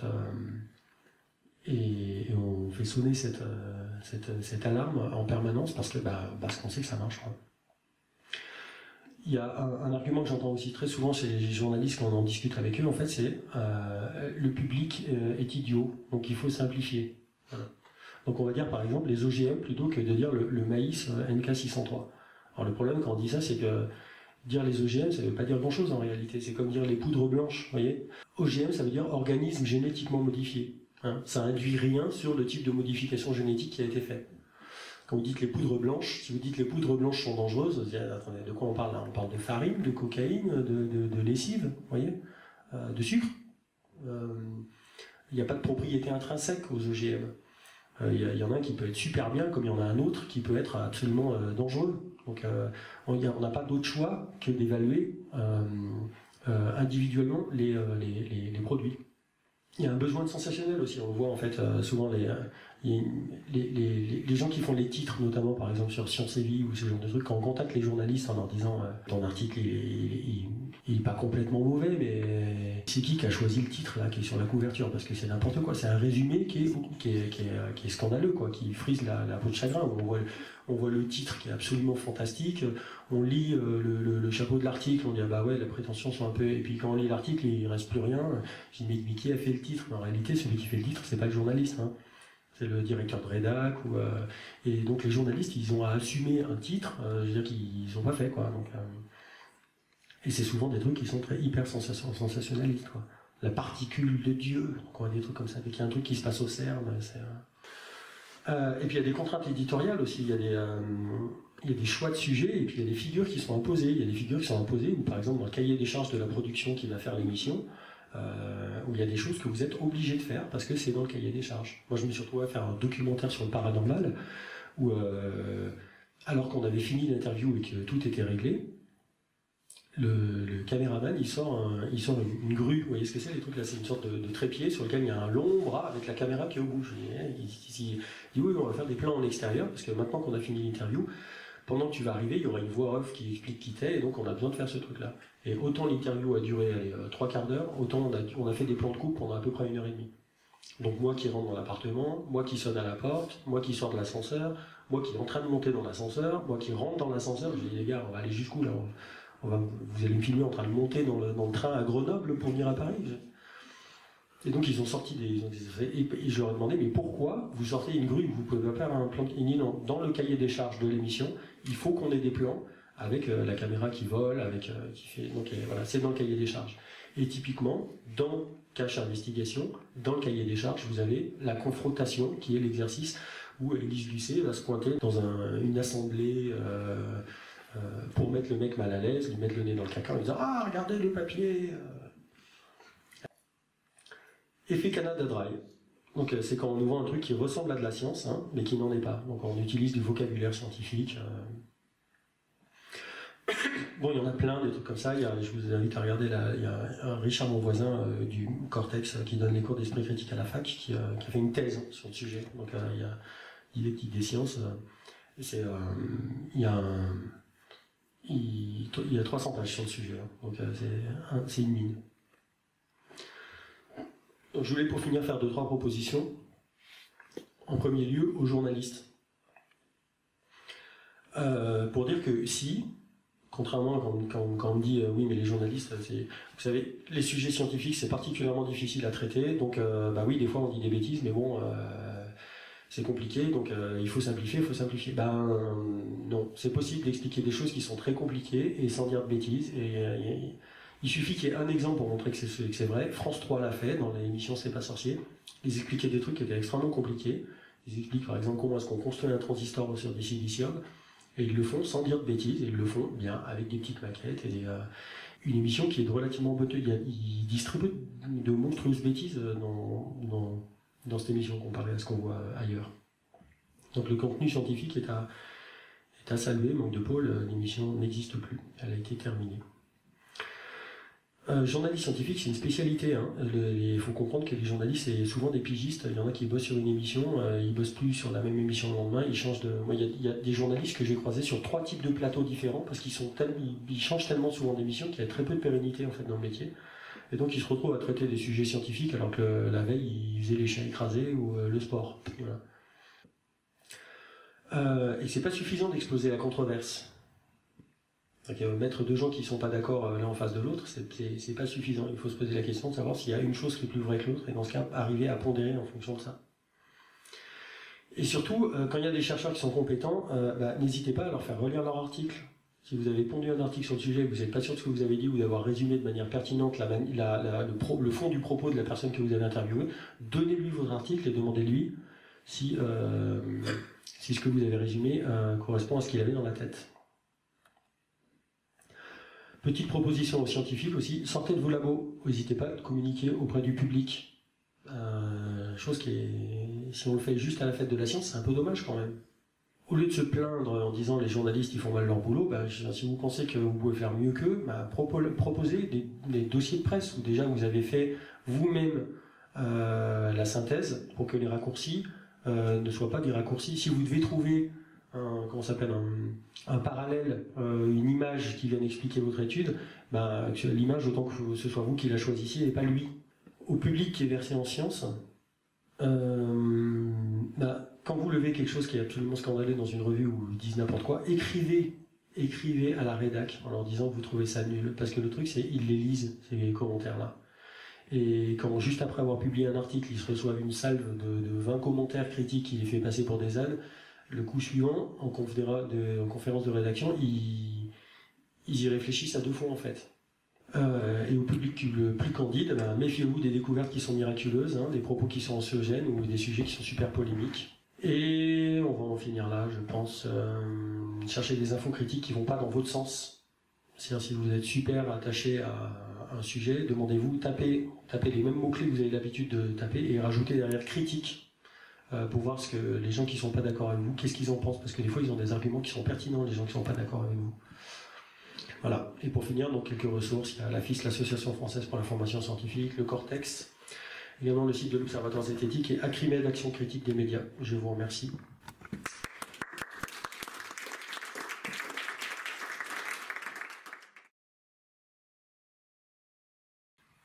Bonsoir. Bonsoir. Je voulais revenir sur les problèmes internes de la méthodologie scientifique dont vous avez parlé au début de la conférence. Oui. Et je voulais vous parler de Elizabeth Yarns, qui est une biologiste néo-zélandaise qui a fondé une start-up qui s'appelle Science Exchange et qui a pour mission de reproduire les 50 études les plus citées dans la recherche sur le cancer entre 2010 et 2012. Pour l'instant, ils ont reproduit les 10 premières, ils ont pu traiter. Et ils ont trouvé 4 qui avaient des résultats vraiment tangibles, 3 qui n'ont pas fonctionné du tout, et 3 qui sont révélées trop imprécises au niveau de la méthodologie pour être reproduites à l'identique. Et dans le parallèle de ça, le Center for Open Science a fait le même travail sur les 100 études les plus citées de psychologie, et il y en a seulement 36 qui se sont révélées reproductibles. Du coup, je me demande si c'est pas le signe qu'il est nécessaire de durcir la rigueur de la méthodologie, et la nécessité la nécessité de reproductibilité des études scientifiques, au moins dans le domaine des sciences qui traitent de sujets multifactoriels. C'est vrai. D'ailleurs, il y a un super article, il y a, Veritasium qui parle de ça, où il a publié un article, en fait, il a fait une petite vidéo, justement, où il parle, en fait, de ce problème-là. Et notamment aussi, il y a une autre condition aussi qui est baisser les p-values, en fait. Le fait qu'on fasse des études à 5%, en fait, c'est, semble-t-il, largement trop laxiste, en fait. Mais c'est vrai, le problème, c'est que durcir les règles, le problème, c'est qu'il n'y a pas de code civil, il n'y a pas de code pénal pour les scientifiques. C'est-à-dire qu'il faut que les scientifiques prennent conscience de ce problème-là, et qu'ils se prennent par la main et qu'ils fassent en sorte que ça se passe mieux. Je parlais d'initiative All Trial, là, par exemple, pour gérer le problème du biais de publication. C'est des problèmes qui sont graves.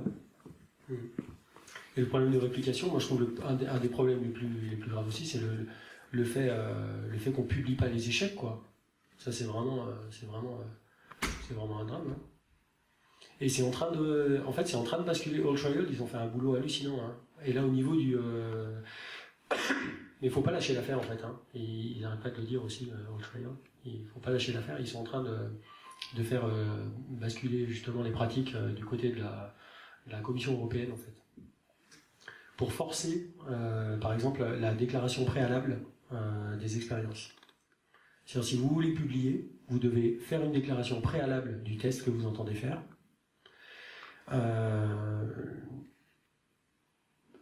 Si vous voulez avoir le droit de publier, il faut qu'il y ait une déclaration préalable qui a été faite. Donc ça permet non seulement d'éviter le p-hacking pour pas que les gens changent les hypothèses en cours de route, quelle est l'expérience que vous avez l'intention de faire, et après donc les gars ils reviennent frapper à votre porte en disant dis donc, il y a un an là, vous nous aviez dit que vous allez faire une expérience, c'est quoi les résultats?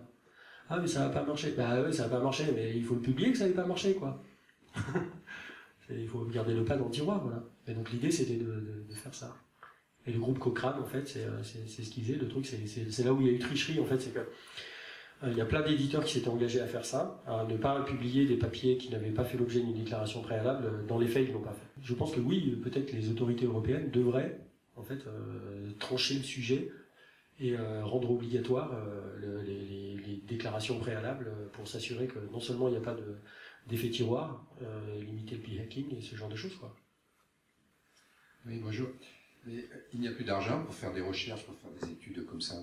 Moi, j'ai lu pas mal de choses sur les statines, par exemple, les manipulations qu'il y a eu sur les courbes. Ils ont publié qu'à l'époque, une partie de la courbe pour démontrer leur efficacité, alors que maintenant, toutes les études sont faites en fait par les laboratoires. Parce qu'il n'y a pas de moyens dans la recherche, il n'y a rien du tout. Donc, c'est difficile de ne pas être manipulé. Alors, je ne suis pas un spécialiste, je ne pourrais pas vous dire quelle est la proportion de...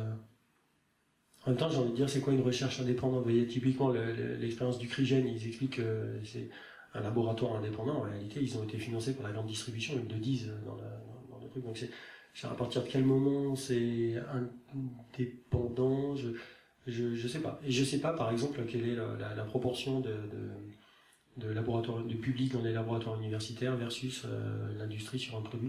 Et j'imagine que ça dépend complètement du domaine, si c'est de la physique, de la recherche fondamentale ou de la médecine. C'est théorique, il y a quand même quelquefois des conflits d'intérêts. Ah oui, j'ai vu, les conflits d'intérêts, ça existe. Si vous supprimez des ressources pour faire des études et vérifications, surtout dans le domaine médical, si vous faites confiance uniquement au laboratoire, on voit bien maintenant des scandales qui sortent. On voit avec le Mediator, ce genre de choses. Oui, mais comme je le disais, en fait, on pense tout de suite, en fait, la première critique qu'on en veut d'envoyer à la face de la communauté scientifique, c'est typiquement ça, le conflit d'intérêts. En réalité, c'est semble-t-il pas le problème le plus sérieux. Le problème le plus sérieux, c'est vraiment le p-hacking et le biais de publication en fait, quoi. Parce que quand on regarde en fait dans le détail les publications qui sont faites par les industriels, comme je disais, c'est souvent des expériences qui sont de relativement bonne qualité en fait. Ils déconnent pas trop là-dessus. Hein. Là où ils déconnent, c'est que quand ça plante, ils montent pas les échecs. Voilà. C'est vraiment, la triche, elle est là en fait. Bonjour. Moi, le schéma qui m'impressionne le plus, c'est le schéma sur la propagation de l'information scientifique entre le chercheur, le comité de presse de l'université, puis après l'Internet, les réseaux sociaux, jusqu'à ma grand-mère. Pour que ce soir, ce soit un petit peu plus positif et une petite note d'espoir, à votre avis, c'est à quel niveau de ce schéma qu'il est le plus urgent d'agir pour essayer d'améliorer le système? Est-ce qu'il faut changer l'Internet? Est-ce qu'il faut modifier la science? Est-ce qu'il faut...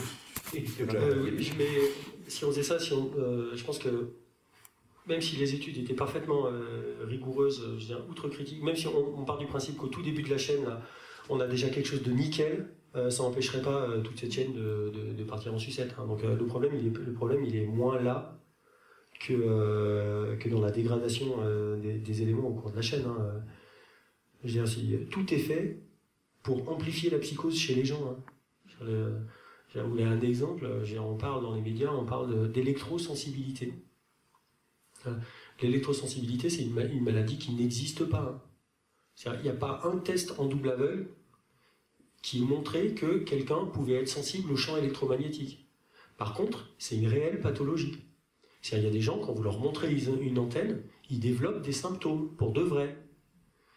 Le problème, c'est que cette pathologie, elle est mal qualifiée. C'est pas de l'électrosensibilité, c'est de l'électrophobie. Il y a des gens qui ont peur des antennes, comme d'autres ont peur des serpents. Je pense que la vulgarisation est vraiment mal faite. Je pense que les médias surfent de manière abusive sur la peur. Parce que c'est essentiellement ça, j'ai l'impression, en fait. C'est que la moitié des trucs qu'on nous vend où c'est de la mauvaise science, c'est des trucs qui nous font flipper, quoi. C'est les vaccins, c'est qui causent l'autisme, c'est l'électrosensibilité, c'est les OGM, l'effet des ondes, les pesticides, comme on a vu. Il y a sûrement de bonnes raisons. Enfin, les pesticides, ça peut vraiment être un souci. Hein. Le truc, c'est tel qu'on nous le vend là. S'il y a des bons arguments à retenir, pourquoi est-ce qu'on nous expose des mauvais arguments? S'il y a vraiment des trucs qui ont... Moi, ce qui me pose problème, c'est qu'on dilue l'attention, on dilue le danger. C'est comme l'histoire du gamin qui criait au loup en permanence, quoi. Il y a des fois, le loup, il sort vraiment du bois, quoi. Donc si on crie au loup à chaque fois, au bout d'un moment, on dilue le niveau d'attention des gens, quoi. Et pour moi, le danger, il est là, quoi. C'est que des fois, il y a vraiment des grosses machinations, des fois, il y a vraiment des gros complots, et si on crie au complot pour tout et n'importe quoi, je veux dire, on diminue notre aptitude à réagir de manière efficace le jour où il y a vraiment un complot qui nous éclate à la gueule, quoi. Moi, j'ai pas répondu, mais je sais pas comment je peux faire mieux. Il faudrait que j'y réfléchisse, en vrai, je sais pas. Moi, du coup, j'ai posé une question. Ah, attends, il y a le micro, il est là-bas. Du coup, on va commencer par lui, il vous envoie le micro. Oui, bonsoir. C'était juste pour rebondir sur la dernière question, en fait, sur le cycle de l'information. Pour moi, je pense que le problème vient pas de tel maillon, mais vient de la chaîne en elle-même. C'est-à-dire qu'elle est extrêmement longue. C'est le principe du téléphone arabe, simplement. On perd de l'information à chaque fois. Plus on aura de personnes capables de passer directement du point 1 des travaux à la grand-mère, entre guillemets, mieux la qualité de l'information sera transmise, tout simplement. Je sais pas si... oui, c'est vrai. Mais en fait, je pense... on avait tous compris ça, je pense. Enfin, lui, je pense que sa question, c'était plus de savoir est-ce qu'il y a un maillon qui est plus faible que les autres. Oui, évidemment, c'est du téléphone arabe, non, mais après, la question, je ne sais pas si... Est-ce qu'il y a un maillon qui est notablement plus déconnant que les autres? Je sais pas. Oui, moi je voulais réagir aussi par rapport à cette image, parce que je trouve qu'elle est bien représentative du sujet de la conférence, en fait. Et comme mon voisin du dessous le disait, je pense qu'en effet, évidemment, il y a cet effet téléphone arabe sur lequel on ne peut pas vraiment lutter, à part, un peu comme le disait cette personne, par des réflexions plus politiques, c'est-à-dire quels modèles économiques sont en place, quelles forces sont néfastes, etc. Mais bon, ça c'est d'autres débats. Ce qu'on pourrait plus se poser justement, puisque il me semble que ce cycle est un peu inévitable, forcément l'information va se dégrader au fur et à mesure, c'est plutôt qu'est-ce qu'on pourrait ajouter, quels nouveaux éléments on pourrait ajouter ou quel nouveau chemin on pourrait faire. Parce que, bon, la grand-mère, on ne va pas la rééduquer. C'est délicat, là, parce que le problème, c'est la chaîne, et qu'est-ce qu'on pourrait rajouter à la chaîne pour la rendre plus efficace si non, quel autre chemin à trouver, justement, voilà, quel autre moyen d'action on a, parce que si on part du coup du fin de la chaîne, au niveau de la grand-mère, bon, là, c'est l'esprit critique. Donc ça, il faut s'adresser à la jeunesse, mais à la grand-mère, c'est trop tard, on ne va plus lui développer son esprit critique. C'est bon, elle a d'autres choses à faire. Ça, d'accord. Après, un point que vous sous-entendiez aussi par votre conclusion, que j'ai beaucoup aimé, là où vous détaillez le point de vue des journalistes, des scientifiques et du public, c'est justement, est-ce qu'on ne devrait pas développer le rôle, en passant entre autres par l'open data des publications scientifiques, permettre et valoriser le métier de journaliste, et plus, je dirais, pas justement de journaliste, mais plutôt de vulgarisateur scientifique, en fait, qui pourrait être pratiqué aussi bien par un scientifique que par un vulgarisateur, et qui ferait le lien direct entre la personne qui ici tape les travaux et, si vous voulez, presque la grand-mère. Vous disiez en effet encourager par exemple un article qui est écrit par un vulgarisateur et qui est relu directement par les personnes qui ont écrit des articles scientifiques en amont. Voilà. Est-ce qu'il n'y aurait pas toute une profession ou même un devoir en tant que scientifique qui est non seulement de produire de la connaissance, mais aussi de la rendre accessible à rajouter, voilà. Alors, moi j'ai un exemple là-dessus et je pense que c'est un super. Du coup, je réponds à la question de tout à l'heure. Qu'est-ce qu'on peut faire pour améliorer la chaîne? C'est bypasser, c'est couper un gros bout de la chaîne et il y a un moyen de le faire. Je vous donne un exemple. C'est Dirty Biology. Voilà. Un mec qui est compétent, qui sait lire les publics scientifiques et qui sait arriver à faire en sorte d'être au tout début, d'être avant le service de communication et de s'adresser directement à la grand-mère. Voilà. Du coup, il y a toute la chaîne en fait qui est putaclic, qui disparaît. Et on se retrouve avec des contenus avec une qualité scientifique qui est bien, mise en forme par quelqu'un de talentueux, voilà, et sans compromis. Donc voilà, moi je trouve, pour moi c'est le truc idéal. C'est-à-dire s'il y avait un gars, et il y en a, hein, le problème c'est qu'il y en a beaucoup en anglais. Moi je suis abonné à quasiment 400 chaînes sur YouTube. Il y a des gars qui font des contenus Veritasium, bah, pareil, c'est un bijou, quoi. C'est super bien fait comme chaîne. Il y en a plein, beaucoup en anglais, hein, qui sont vraiment fabuleux, et en français il y en a beaucoup moins. Hein. Alors, je ne voudrais pas lui mettre trop de tirage, mais il y en a un qui est là. Et Dirty Biology, ce genre de chaîne, pour moi, c'est vraiment des chaînes qui sont vraiment salvatrices, quoi. Hygiène mentale. On va peut-être arrêter là, vu que ça fait 2h15, là, 2h15, je suis navré, hein, je n'avais pas chronométré la présentation vu que j'ai fini les slides hier soir, donc je ne savais pas que ça allait être si long, j'aurais dû zapper plus vite que ça. Eh ben, merci.